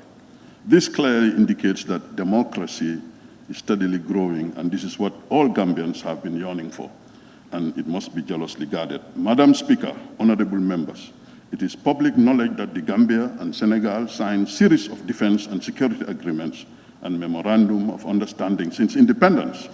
This is so given the fact that Senegal and the Gambia are condemned by destiny to be neighbors, and it is not our choosing, but Allah subhanahu wa ta'ala's. equally considering the geographical proximity of the Gambia and Senegal, and very close and strategic nature of our relationship between the two countries, it will not be out of place to have cooperative frameworks in place that will have the effect and potential of bringing the two countries much closer. Honorable members, as you may be aware, no single nation, no matter how powerful, has monopoly of power and the wherewithal to provide total security to her people. Without, of course, for people without strong partnership with her neighbors, premise on mutual respect, the rule of law, especially in the fight against terrorism and transnational crimes. Essentially, therefore, nations enter into agreements to better protect her citizens and national interests. The defense and security agreements that the Gambia had with Senegal are basically intended to achieve that objective, honorable members. They are mutually beneficial agreements and not in any way an attempt to surrender the sovereignty of the Gambia, as often wrongly portrayed by some quarters.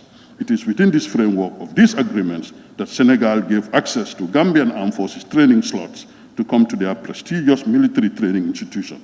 As a result, they have trained 300 personnel of the new Presidential Guard. Therefore, the agreements will only help to cement the already very cordial relationship between the governments and militaries of the two countries. Honorable Speaker, bilateral and multilateral agreements are often based on collective bargaining, which does not confer advantage to anybody. Usually trade-offs in the overall interest of nations are considered. Madam Speaker, it is prudent to inform this august body that the latest agreement on defense and security cooperation between the government of the Republic of the Gambia and the government of the Republic of Senegal was signed on 4th March 2017. 4th March 2017 in Dakar during the first Senegalo-Gambian Presidential Council. In order to operationalize the agreement, a protocol called the Protocol on Operational Agreements for the implementation of the right to cross-border hot pursuit and joint or combined patrols was signed on 12 September 2018.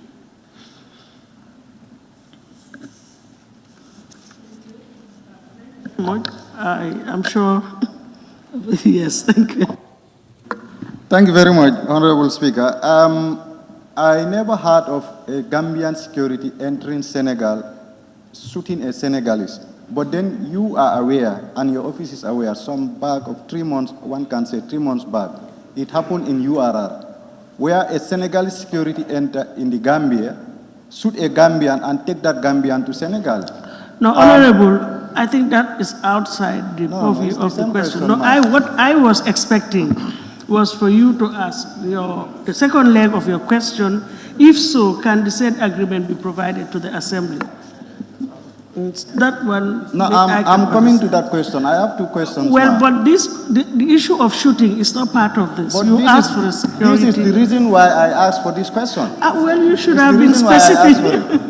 You should have been very specific then, and you would have answered it. But apparently, that's not it. Honorable Minister, how soon will we get the agreement, please? Honorable member, I think that can happen. My team is here. We will provide it momentarily. I think before the end of the day you can have it. Is that right? Yeah. So by the end of the day, inshallah. Thank you very much. Sorry, yes, Serekunda, yes, because I could not get all to the proof. Honorable Speaker, according to the Honorable Minister, there is an agreement signed on the 4th of March, 2017, and a protocol on the 12th September 2018. Have those instruments been ratified? And if not, would the Minister tell this Assembly whether it is being enforced? Thank you, Honorable Member. When we left Dakar in the second Senegalo-Gambian Presidential Commission, it was agreement that the technicians will come together and work out the modalities before it comes here. That's when the COVID-19 hit. Excellency, it's not yet ratified. The technicians have not even come together to agree on a modus operandi. Yes, thank you. Opa Fuladu. Thank you, Madam Speaker. Section 79, 1A of the Constitution says that the President shall be responsible for the conduct of relations with other states and international organizations. But Section 2 went further to say the Gambia shall not, Section 2A, the Gambia shall not enter into any engagement with any other country which causes it to lose its sovereignty without the matter first being put to a referendum and passed by a majority or may be prescribed to an act of National Assembly. Section B says that the Gambia shall not become a member of any international organization unless the National Assembly is satisfied that it's in the interest of the Gambia and the membership does not regret our sovereignty, its sovereignty. The minister is informing us that, and according to him in a press brief, that number one. I also have to be fair to everybody. You could have just referred to the relevant section and then go ahead with your question. But if the reading will take part of your 1 minute. I am within the 1 minute, and I'm still I'm timing myself. So basically, the minister did mention in a press brief, after an insurgency, into our territory, that there is an agreement between the Gambia and Senegal. That's why Senegal is supposed to do it, was able to do that. But this particular agreement, is not ratified by the National Assembly, and therefore, there was no resolution of how to establish the process of these engagements. Can the minister shed light on these issues? Sorry, honorable member. What is your question? I'm sorry, I didn't understand your question.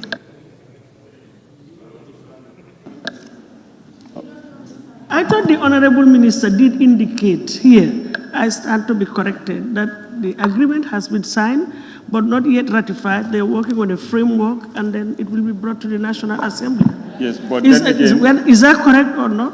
I thought that was the response given to the question, I think, posed by the honorable member for Serekunda.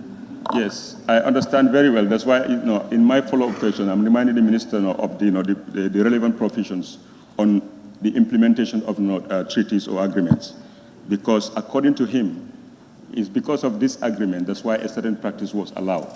So I'm just asking, if this agreement is and it's not ratified by Parliament, then why was it allowed not to take place?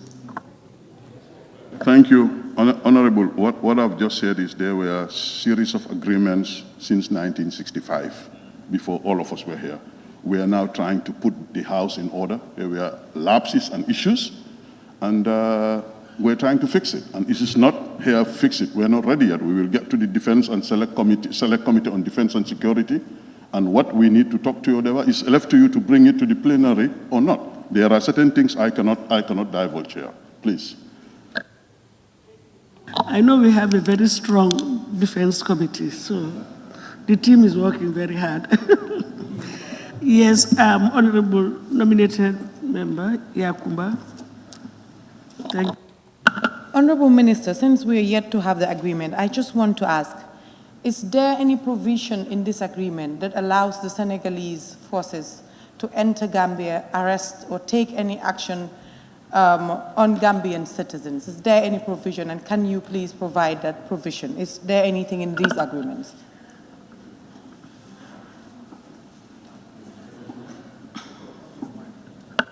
Thank you, Honorable. I think that I don't want to jump the gun. It looks like there's a question that will answer that. So for your information, there is a question that will automatically answer your question. So I don't want to do justice to that question. I think you will, please.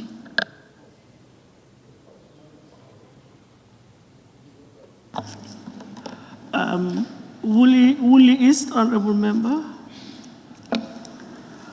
But please be very careful with your, I can anticipate you.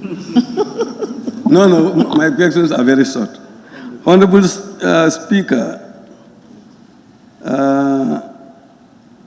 the Senegalese troops that are stationed at Buyam, are they under any pact that is signed between the Gambia and Senegal?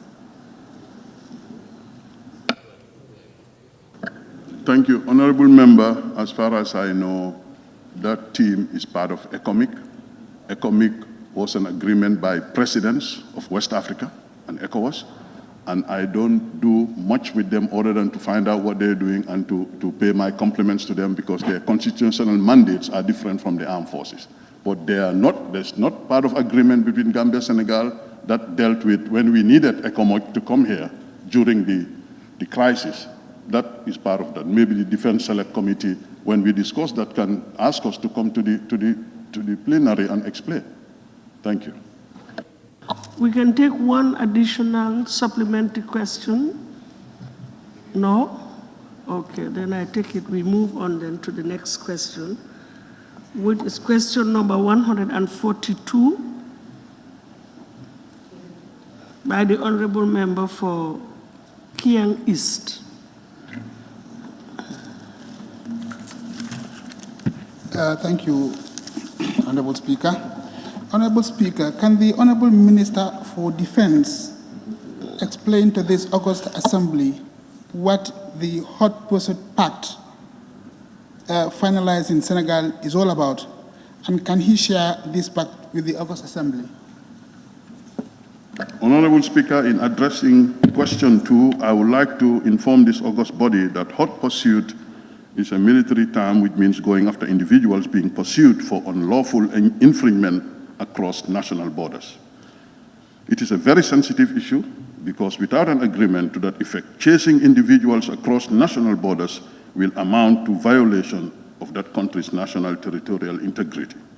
The terms of the hot pursuit agreement gave parties equal rights under the framework. The conditions for cross-border hot pursuit agreements are as follows. The defense and security forces of the pursuing state may, without any prior authorization, pursue an individual or group of individuals involved in activities that can be qualified as crime or violation, especially subversive activities or illicit trafficking into the territory of the state of refuge based on the following conditions. Any hot pursuit operation shall be communicated to the state of refuge when crossing the border becomes unavoidable. In emergency cases, the hot pursuit shall be communicated as soon as the border is crossed. The defense and security forces of the pursuing state may use all communication means, including the pre-established channels between the two operating staff commands or the attached military units on both sides of the border, to inform the defense and security forces of the state of refuge. Once notified, the state of refuge shall inform its different local entities and provide assistance to the defense and security forces of the state of refuge. The defense and security forces of the pursuing state shall easily identifiable by defense and security forces to the state of refuge. Any use of weapons by the pursuing state officials shall be controlled and limited to the means strictly necessary for the restraint of the individual or group of individuals pursued to minimize any collateral damage in the territory of the state of refuge. All hot pursuits shall take into consideration the populated and sensitive areas in the refuge state to avoid collateral damages. Beyond 5 kilometers, honorable members, the pursuit becomes a joint operation between the defense and security forces of both states. Honorable Speaker, honorable members, the cross-border hot pursuit was signed on 12 September 2018, Dakar. However, what is lacking is how the commanders could operationalize the agreement by working out the modalities and establish communication channels among our security forces. Equally, it is essential to inform this august body that during the second Senegalo-Gambian Presidential Council held in Dakar on 11th March 2020, the Joint Military and Security Commission was tasked to expedite the modalities on the conduct of cross-border hot pursuit, joint patrols, and conduct of joint training and exercises. However, the process was hampered by the outbreak of COVID-19. Honorable Speaker, I beg to move.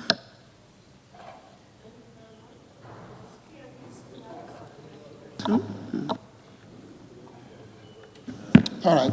Thank you, Honorable Speaker, again for the second supplementary question.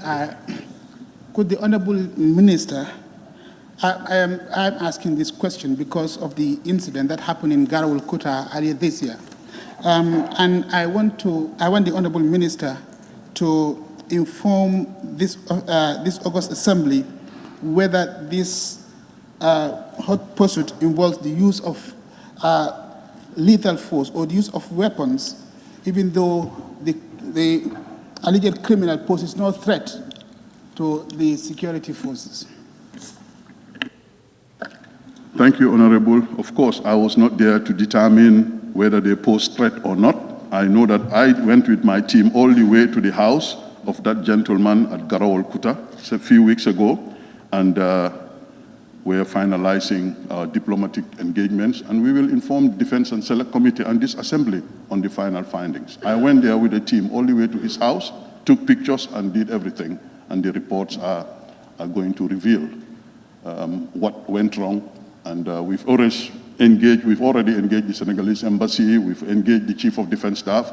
He met with our Chief of Defense Staff at the border in Farafenye about 3 days ago. All this, we're trying to get things to take shape. So please bear with us, we'll get back to you on that.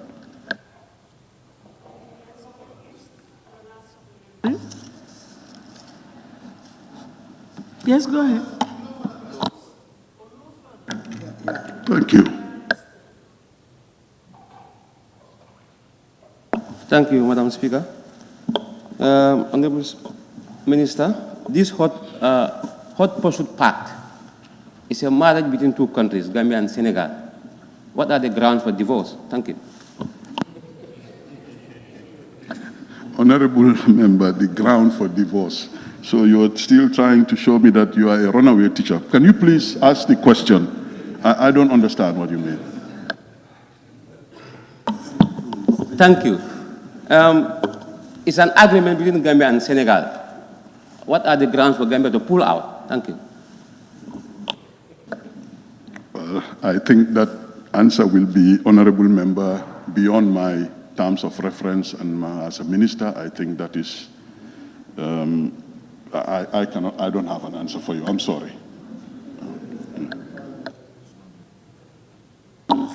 Thank you. Lower Nyomi.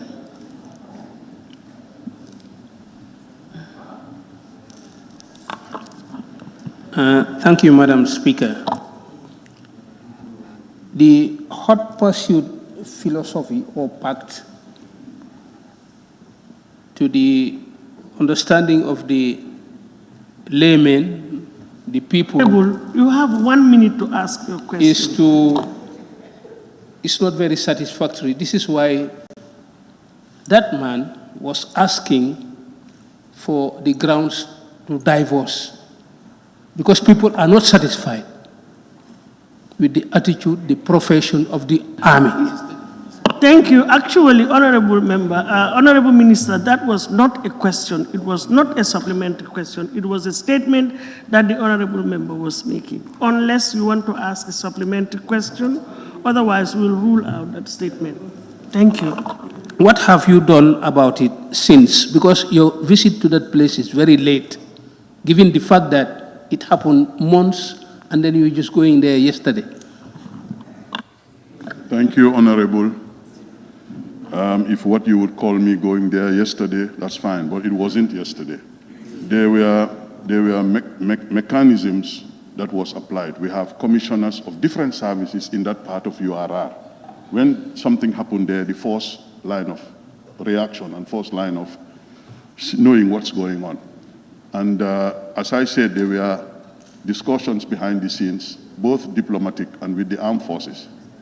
And my going there was just trying to do my routine checks as a Minister of Defense, but not specifically to go for that reason. But please, it's the decision of Gambians, what they want to divorce or what they want to keep. It's not for me to say. Eventually, when it gets to that level, Gambians will decide what they want, Honorable Member. Thank you. Fonyi Bintang Karanlai, Honorable. Thank you very much, Madam Speaker. Honorable Minister, you mentioned that both parties can enter 5 kilometers into their territories. Compare the size of the Senegal and Gambia. Gambia, from Senegal to Gambia, some areas 5 kilometers are deep into the Gambia. And from Senegal, from Gambia to Senegal, 5 kilometers is it's a minimal place. So, do you think this is compromising the sovereignty of the country?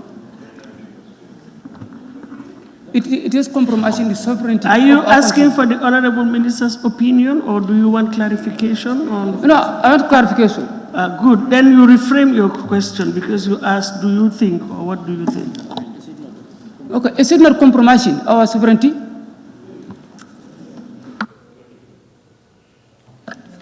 Thank you, Honorable Member. This is why you've just been informed that commanders on the ground will come together and a joint decision is made. What is the interest of Gambia will be protected and will be made when that time comes. So I don't want to preempt. I mean, the agreements are on, but the commanders have to come and agree or to disagree. So 5 kilometers, give or take, they have to sit and talk about it. This is Thank you, Honorable Member for Serekunda. Honorable Speaker, the Honorable Minister has mentioned an agreement of 12 September 2018. Would we then conclude that this instrument governing hot pursuit has actually not been ratified and is yet to be enforced legally? Honorable Member, that agreement was signed at the level of the government, and then it is subject to the commanders coming on the ground to work out the way to be carried out. Ways we've not come to that stage, then COVID-19 hit. So it's not yet in place. As I said, there were previous agreements since the 1965 that had our joint forces to operate.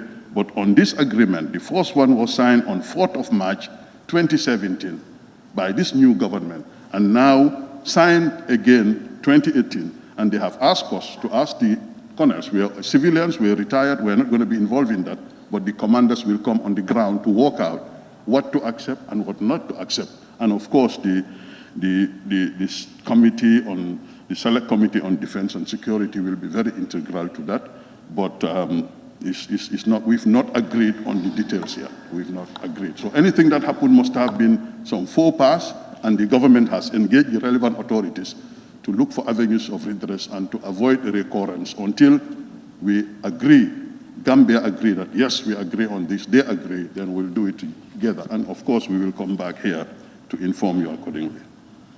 Thank you. Honorable Member for Busumbala, supplementary, 1 minute. Thank you very much, Honorable Speaker. Honorable Minister, I want to know this hot pursuit pact, whether it's an institutional agreement, that means between the Armed Forces of Senegal and the Gambia, or not international agreement. Because what I believe, if it is an international agreement, it has to be ratified in the National Assembly. It has to come to the National Assembly for ratification. Then as the case is, Madam Speaker, as the case is now, yes, I didn't finish. You have asked a question, a no, supplementary I didn't question. finish. No? Honorable, let's be fair. You have asked a question. Let him answer the question. No, my question is pregnant. It has 2 babies inside. So. You cannot ask a question to a supplementary. No, let the pregnant woman deliver. My ruling is let the Honorable Minister answer your question, please.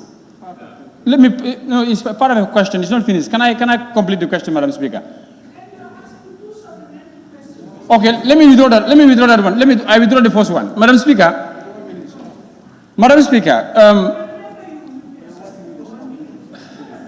very good.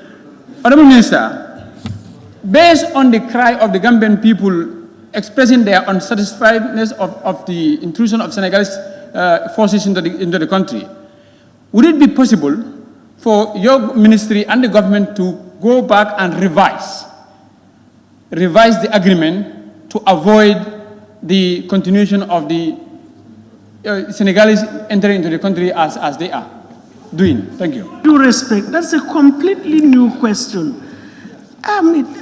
Really, look at the question again. The question talks about hot pursuit. And the Honorable Minister has given, some answers to read. And there has been as well supplementary questions to read. So really, I will rule that. Come again with a new substantive question, yes. Thank you very much for the opportunity, Madam Speaker. Honorable Minister. With all due respect, I cannot give you a third chance. You say, let me come again. Well, no, we can move. Honorable Minority Leader, please. Thank you. Thank you, Honorable Minister. Honorable Minister, I have listening to your answers. Coming from the member for Jarames, when he asks if Gambia want to disassociate themselves with this agreement, but you are unable to give us answer, and you are telling us the agreements are signed. And then I believe before you sign an agreement, you must peruse through all the articles in the agreement. You know what is in the agreement, then you come and append your signature before signing. So if you are telling us that you have the agreement are signed, but you cannot tell us whether in any of the articles that if the Gambia want to divorce themselves, actually there is a provision in the article. I think you should, you being the Minister of Defense, I don't know whether it was during your time, but you could have perused through all this, all this agreement, then come to Assembly so that at least you can give us the relevant information. Thank you. Honorable Member, I told you that this agreement, signing of this agreement started on the 4th of March 2017. I was then Consul General in Saudi Arabia. We are gathering all these instruments. What I can tell you is what your laws and our laws have said. We have to come here when the need arises for ratification. There's nothing stopping a government and the leadership of signing. But what now should be when you sign, then you come for ratification. But we have not got to a stage of doing that right now. Even the commanders have not agreed on what to do. So to us, anything happened is something that was, as I said, a faux pas or some errors that happened, and we are trying to fix. This government is trying to fix these things we have inherited. There was nothing like this before. And no Minister of Defense had ever come here to talk about border issues and something. I think we should appreciate, and let me repeat, they are mutually beneficial agreements and not in any way an attempt to surrender the sovereignty of the Gambia as often wrongly portrayed by some quarters. With due respect, honorable members, we are on what you want for the Gambia, that's what I want for the Gambia, and we are going to protect the sovereignty of this country when the time comes to bring it for ratification to the plenary. Thank you. Upper Fuladu West. Thank you.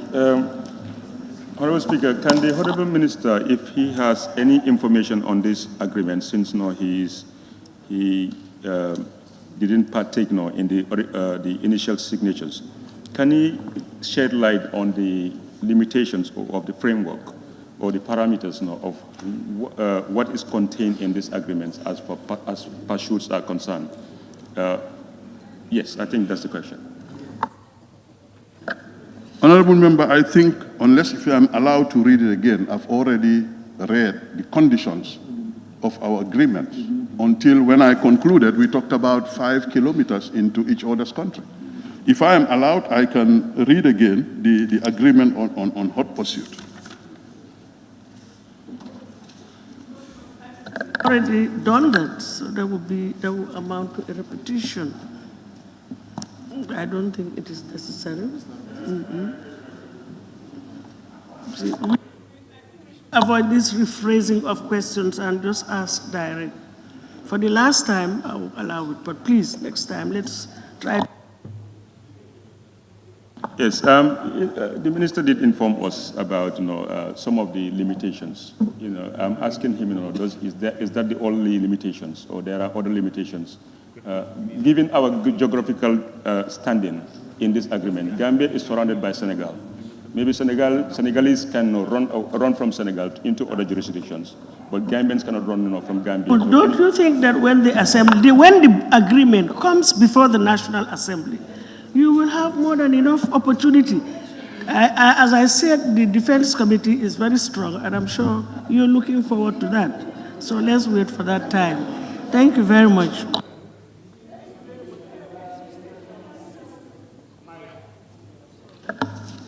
In fact, we've taken, in view of the duplication of questions, we've taken more than 7, so we will now have to proceed, move forward. And the Honorable Minister had 2 questions, one from Jimara, the other one from the member for Kiang East. And that brings to an end the number of his questions for today. Thank you very much, Honorable Minister for Defense, for those answers provided to this August Assembly. Clerk, can we now proceed with the Attorney General? You are now released. Thank you very much. Thank you. Questions for oral answers continues.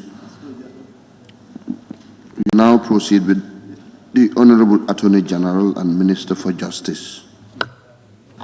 Thank you very much.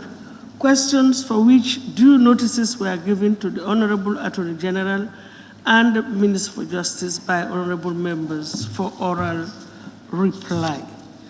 Question number 235 of 2019. These are the December 2019. It is a December 2019 question. Honorable member for Serekunda. Thank you very much, Honorable Speaker. Would the Honorable Minister of Justice indicate to this august body how much the government has spent on the Jane Commission, how much money has been recovered so far in cash and kind, and how much the government realistically expect to recover?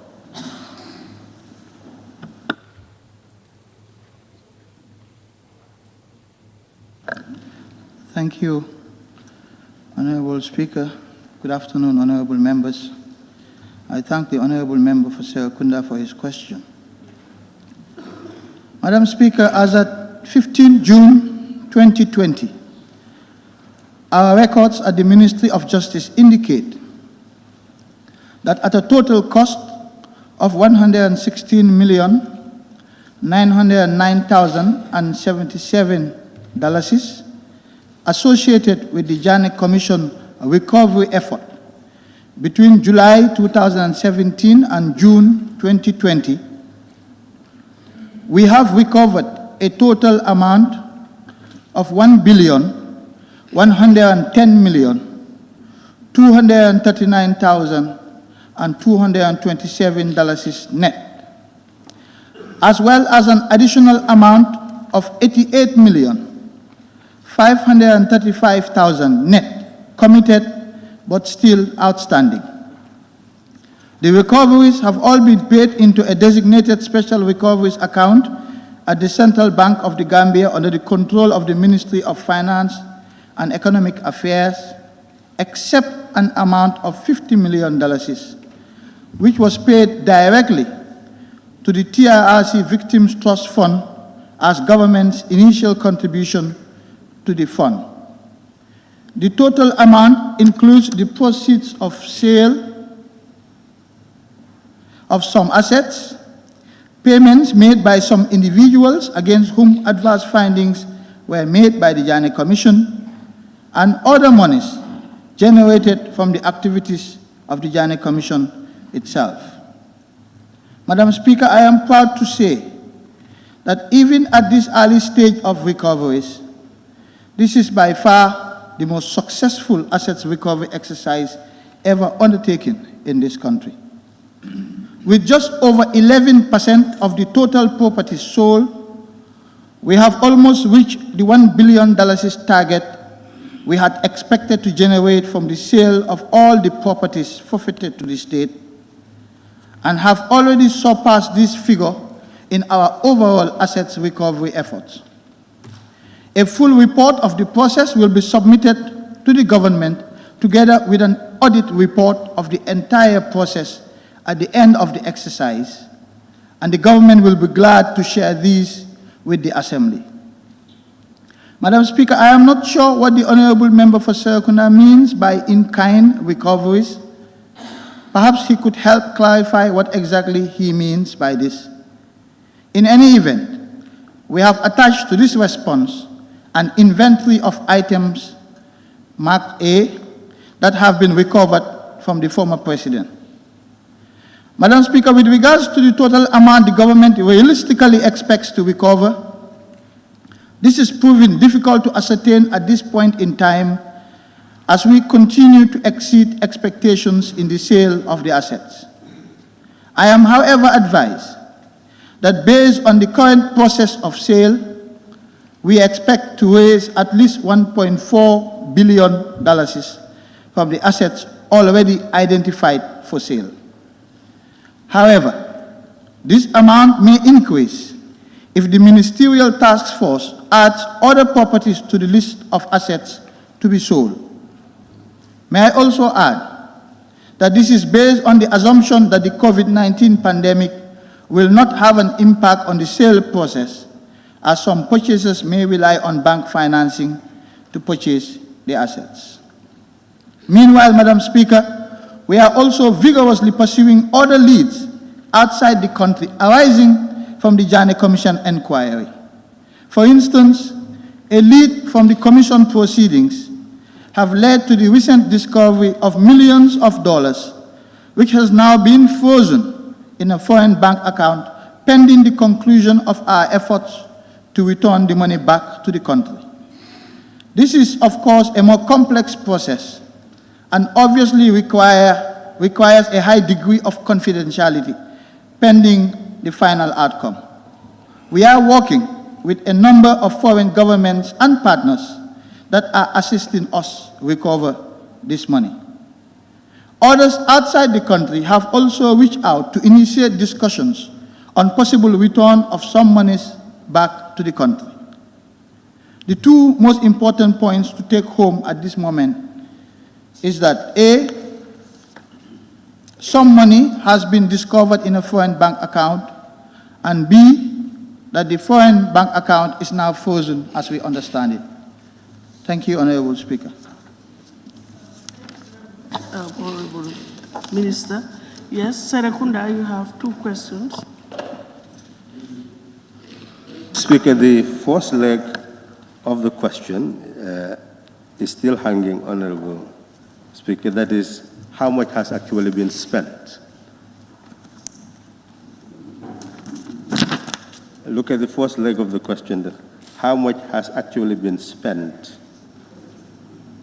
on in the commission itself? It's trying to make a comparative analysis, expenditure, and what has been achieved.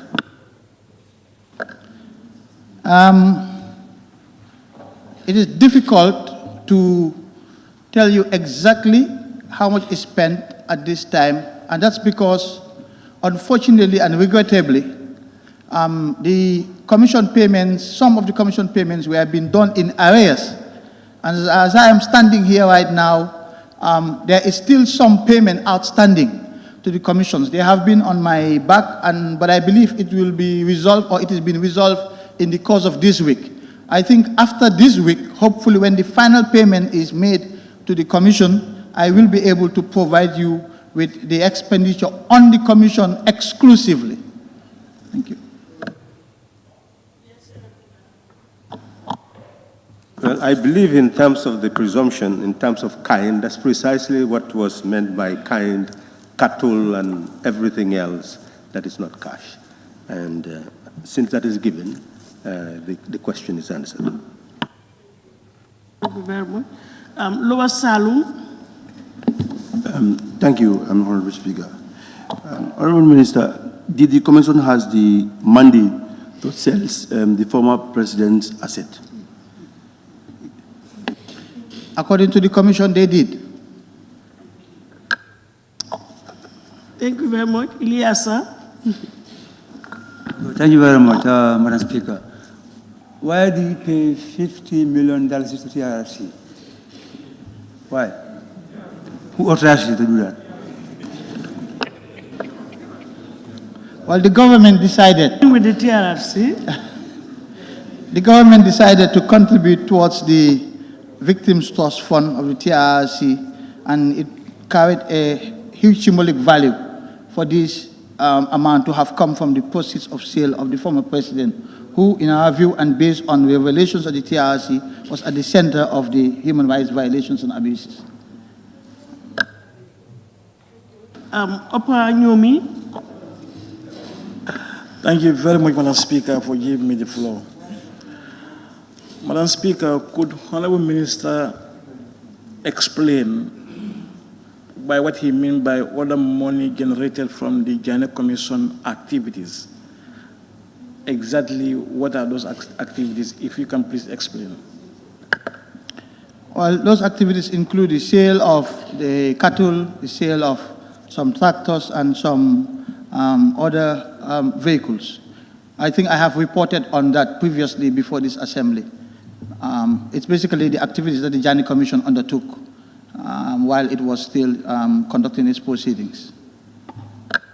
Thank you, Banjul Sahab. Thank you very much, Madam Speaker.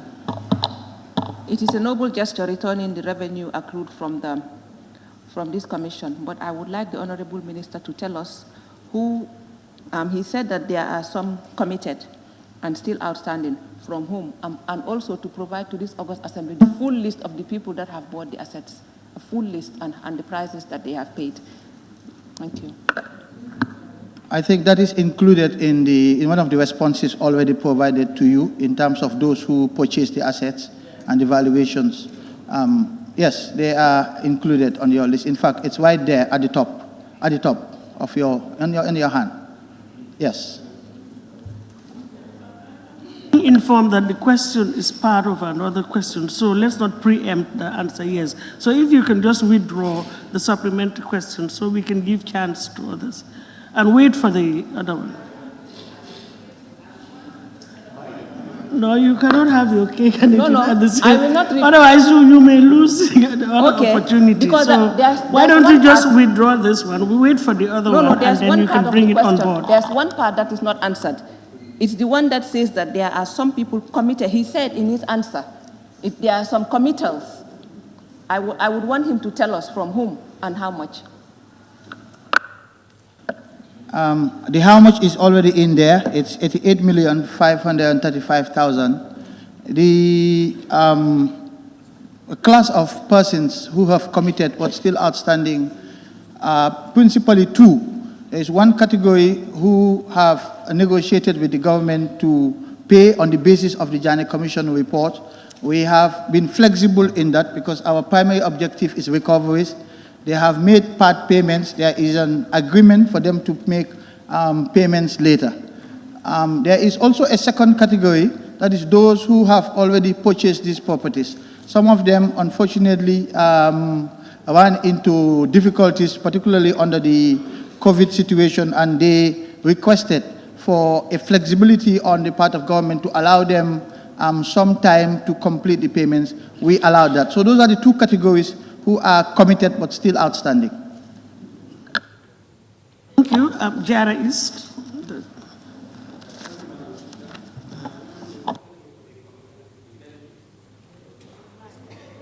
So, thank you. If you go to the inventory, you have name, unit, condition, Benz compressor E200, condition indicated. But if you turn page 2, TV flat screen 1, condition not indicated. I would like to know. Thank you. Well, I guess the team that took the inventory did their best to identify the conditions of some of the properties, the assets, and in the case of those that perhaps they needed to put on the TV to ensure that the condition was good. In the absence of that, they can't tell you whether they can describe the conditions. That's the best explanation I can give. But insofar as we're concerned, we took the inventory. Those that we could describe the conditions, we did. Those we couldn't describe the conditions, we did not. Unless we've exhausted our 7 questions, 7 supplementary on the question. So we proceed with the next question, question number 59, that's the March question, 59 of 2020 by the Honorable Member for Upper Salum. Thank you very much, Honorable Speaker. Honorable Speaker, as the Janet Commission has submitted their findings to the President of the Republic in 2019 with recommendations, can the Honorable Attorney General and Minister for Justice tell this August Assembly the legal framework in place to recover the assets and who are those responsible in the process of recovery, assessment, and the sale of these properties?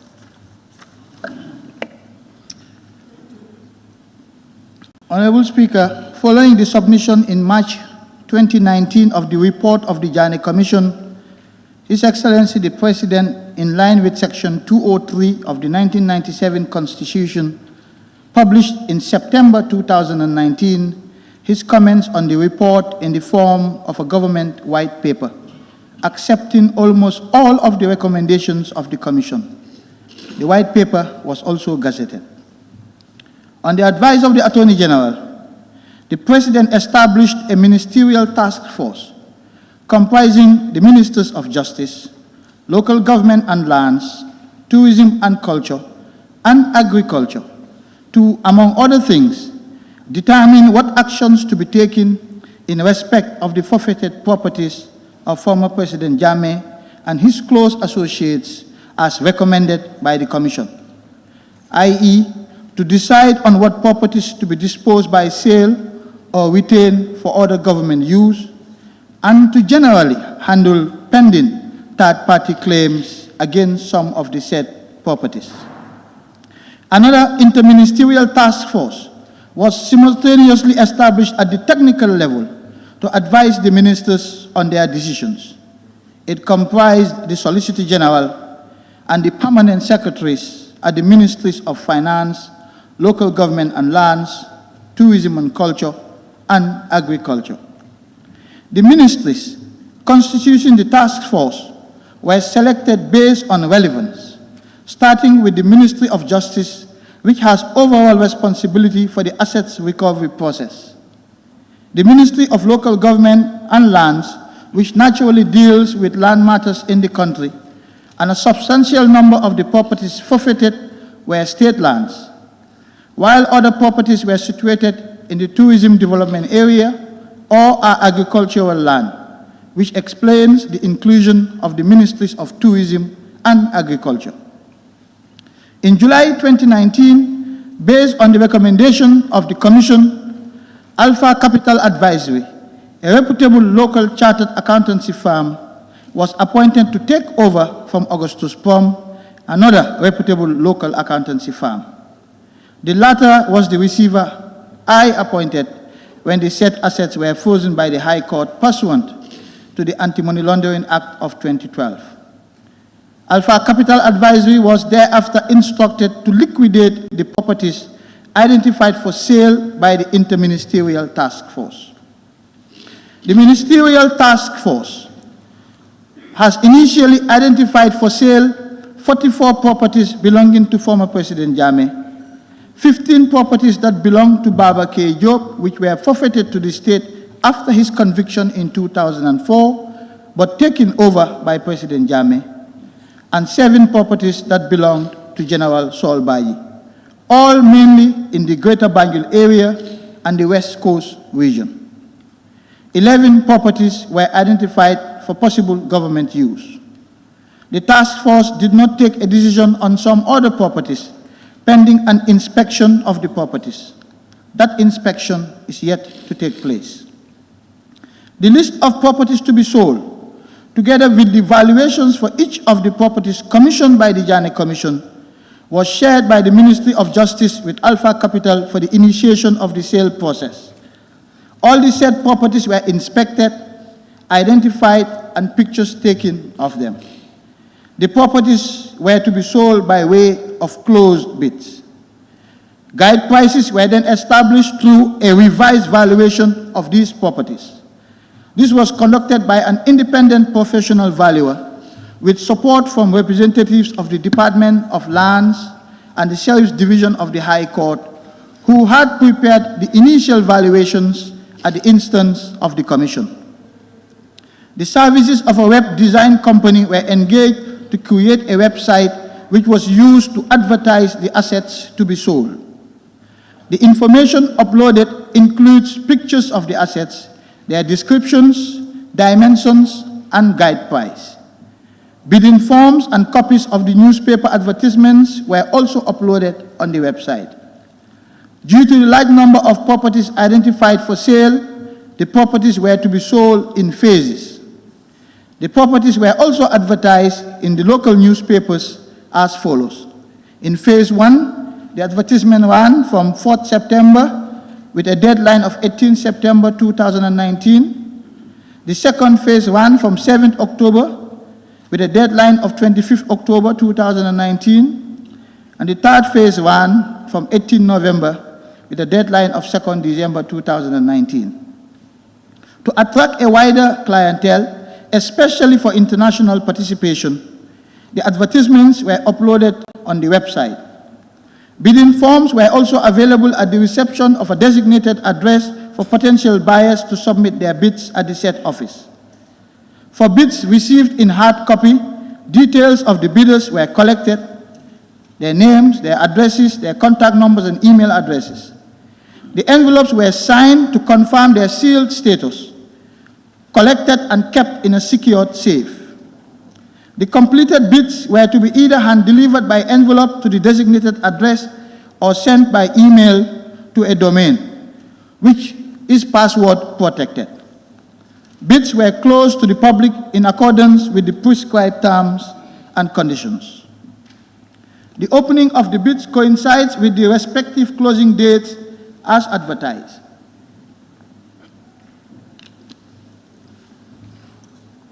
All the sealed bids were brought to the Ministry of Justice to commence the evaluation processes, which are usually chaired by the Solicitor General, who would inspect the bid envelopes to confirm that they are intact. The electronic bids are also viewed using passwords provided to each bidder. The bids are then opened at the Ministry of Justice in the presence of a senior official, in most cases the Solicitor General. The respective bid amounts are announced to everyone present, and the results collated and ranked to determine the highest bidders. For assets of significant value, the bidders are also invited to be present at the opening of the bids.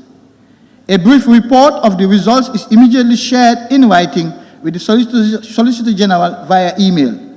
This is usually followed by a detailed written report the next business day. The respective winners are called on the same day that the bids are opened and informed of their success. This is followed by a formal letter on the following working day. The letter details out the property, bid amount, and a 7-day deadline for payment. Delays and/or challenges encountered by the purchasers are always brought to the attention of the Attorney General. In some instances, purchases were cancelled and refunds made to some purchasers. For instance, the purchaser of Hamza Barracks was refunded his money after a decision was made to retain the property for government use. The purchaser of number 26 Buckle Street was also refunded his money after withdrawing his offer based on financial constraints. The purchaser of Yundum Citro Products was refunded his money due to the delay in facilitating their confirmation of the land's dimension. This land is being partially used by the Gambia National Army.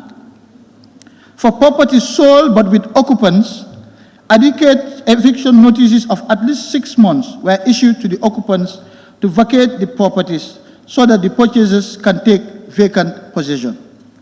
In such cases, private security companies would be engaged to provide 24 hours a week security service at the locations.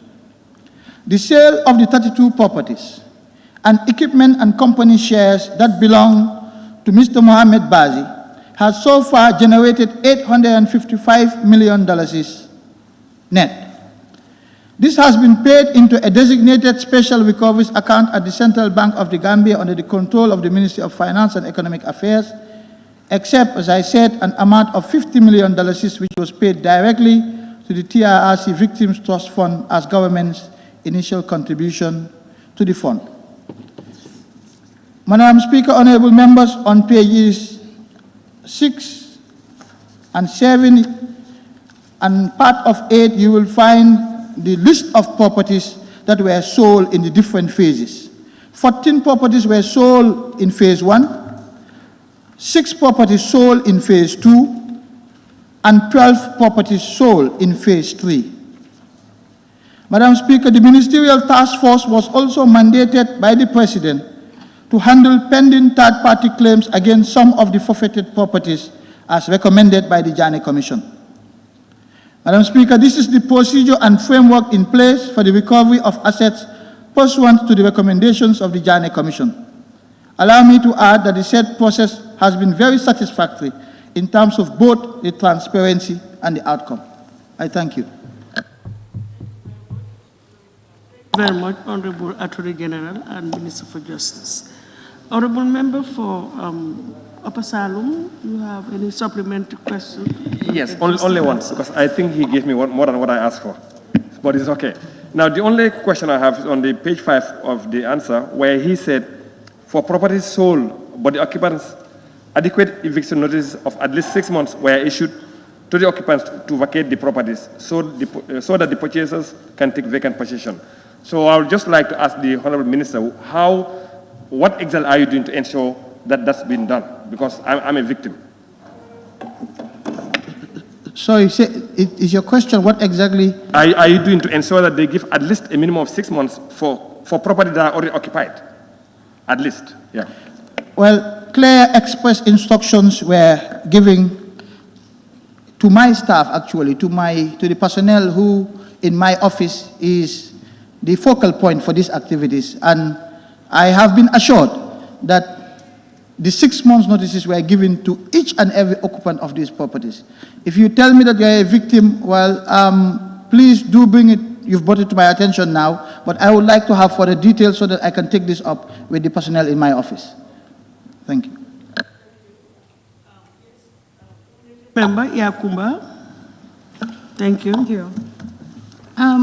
Honorable Minister, I would just like to know why was Alpha Capital chosen as a receiver instead of using AMRC, and how much did it cost the Commission to engage their services? Thank you.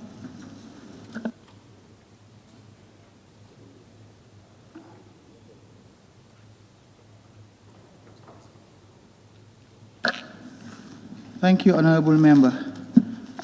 I will start with why AMRC was not chosen, if you don't mind. I refer this House to the establishment order for the Commission of Inquiry, of the Janneh Commission, particularly paragraph 1 of the preamble, which says that preliminary reports, Honorable Speaker, with your permission, I would like to read.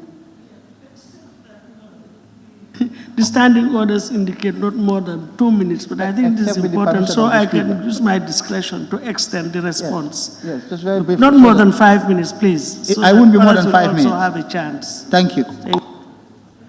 And I read, preliminary reports received from, among other things, the Central Bank of the Gambia, Social Security and Housing Finance Corporation, Gambia Ports Authority, Gambia Telecommunications Company Limited, NAWEC, Assets Management and Recovery Corporation, Gambia National Petroleum Corporation, and other public institutions and government sources indicate that substantial funds were either directly or indirectly withdrawn, paid out, or expended on instructions or directives received from the office of the President during the tenure in office of former President Jammeh, sometimes for unknown purposes. Now, based on the establishment order here, the Commission was to inquire into the activities of the AMRC. Now, this is what the Commission says in its report, volumes 1 and 2 at page 37. And I quote, all of the public enterprises the Commission was mandated to investigate, only the AMRC escaped our scrutiny. This must not be interpreted as a clean bill of health stamped by us in favor of AMRC. We simply did not have sufficient time to conduct a thorough investigation of Assets Management and Recoveries Corporation. We therefore recommend as follows. A, that a small committee of public servants be set up to conduct investigations into the past affairs of AMRC concerning land and commodity transactions. And B, that the committee shall determine whether AMRC's existence is still justified, and if so, whether the AMRC Act is ripe for major amendments with a view to enhancing the efficiency and accountability of the corporation.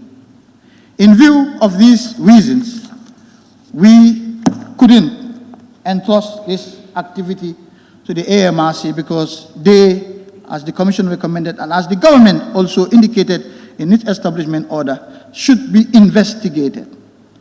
Now, the reason why, for your other leg of the question, we appointed Alpha Capital Advisory. I again refer you to volume 4 of the Commission report at page 51 on the general recommendations. And this is what the Commission says.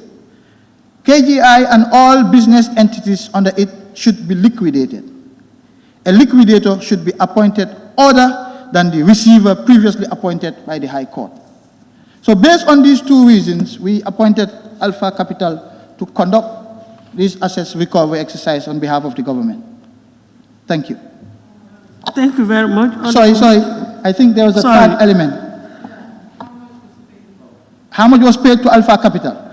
Well, we negotiated with Alpha Capital and paid him initially for the first 6 months, because I always give out 6 monthly contracts.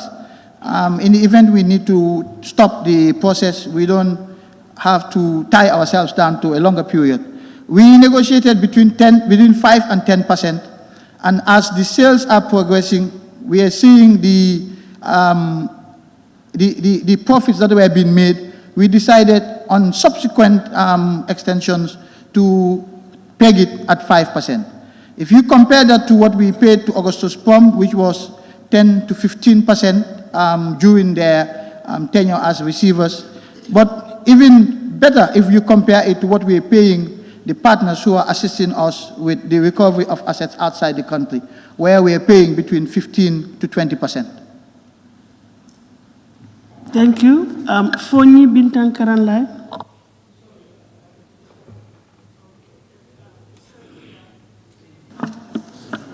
Honorable Speaker, would the Honorable Attorney General also indicate why the whole sum, including what was given to TRC, was not just maintained in a centralized account until the whole legal process is complete?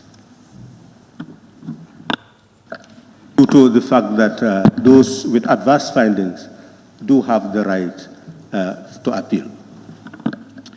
Thank you, Honorable Member. I'm sure you must have seen a few agitations by some of the victims as to what the government or the TRC indeed is doing to assist on an interim basis, even, particularly for those who need urgent medical care. I'll just add that the money that was given to the Victims Trust Fund was to enable the TRC to assist these victims, and I'm happy to share that part of this money was used by the TRC to assist some of the victims who were taking for urgent medical treatment in Turkey. So this is to allow the TRC to give out interim reparations to the victims. It has got nothing to do with the potential culprits who may be found to have been engaged in these human rights violations. The government has a responsibility, no matter what, to assist the victims, and this has been done ad interim, so that the TRC can also fulfill part of its goodwill mandate. Serakunda West, did you? Yes. Right, go ahead, yes. Thank you. Honorable Minister, you did say almost all the recommendations were accepted. I want to know what are the recommendations that were not accepted and on what basis? I refer you to the government white paper, which clearly says that the government accepts all the recommendations of the Janney Commission, except where it expressly rejects it. And the government white paper identifies where the recommendations have been rejected in the white paper. I can provide you with a copy of the white paper, Honorable, after here. I have several copies in my office. Thank you. Forwarded in addition to the National Assembly. The reason why we could not circulate it, they're very bulky and we don't have the vote for it. So if you have additional copies, please make it available so that everybody will have a copy. Thank you. Madam We'll Speaker, if I may appreciate just, I don't want to leave the record appearing that we didn't. We have submitted some copies to the Speaker's office, to the Clerk's office. We couldn't make a copy for every member because our budget is also not, unfortunately, as hefty as yours here.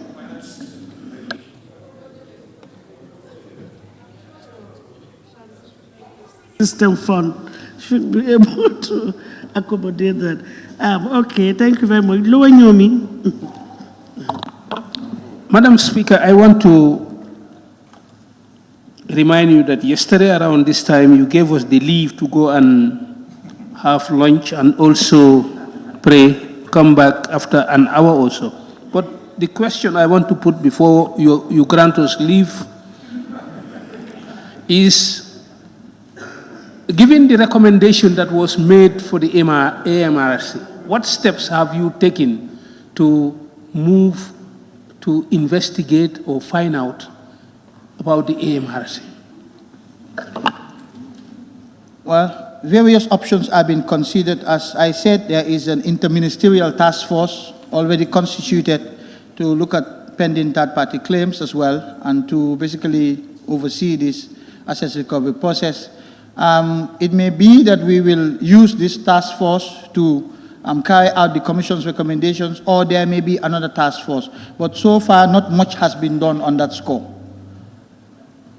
Well, we're having to prioritize our activities, and since it's on my head, on my shoulders, I'm sure you understand my time is very stretched, and I'll have to carry out my work in order of priority. But certainly the AMRC agenda is at the top of the list, hopefully maybe before the end of this year.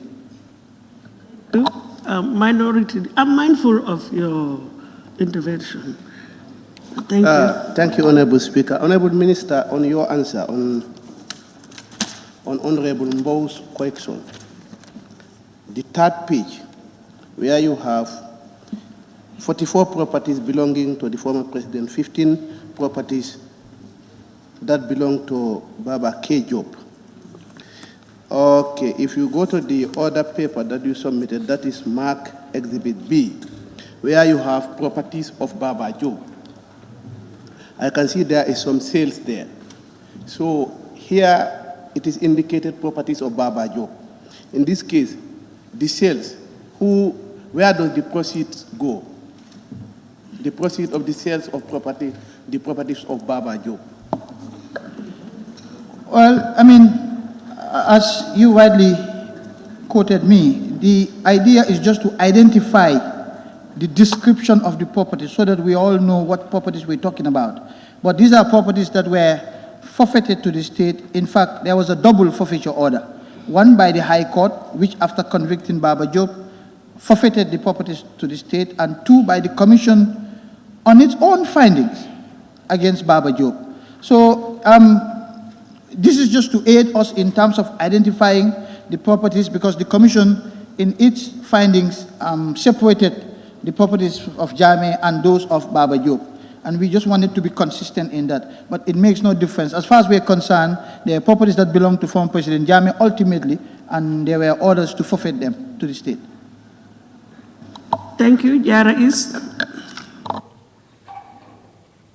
Speaker, Honorable Minister, you'll agree with me that some of the forfeited properties outlive their usefulness. What do you intend to do with them? Thank you.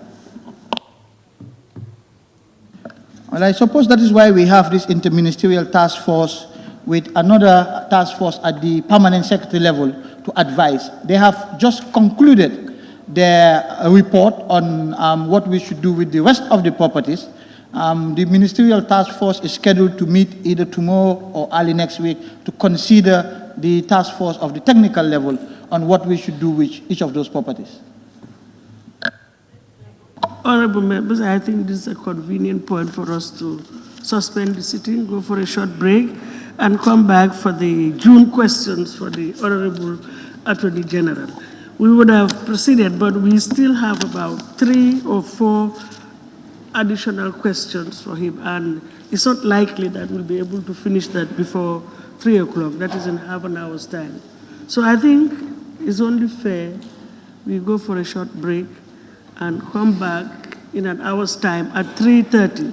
So the sitting is suspended till 3:30. Thank you.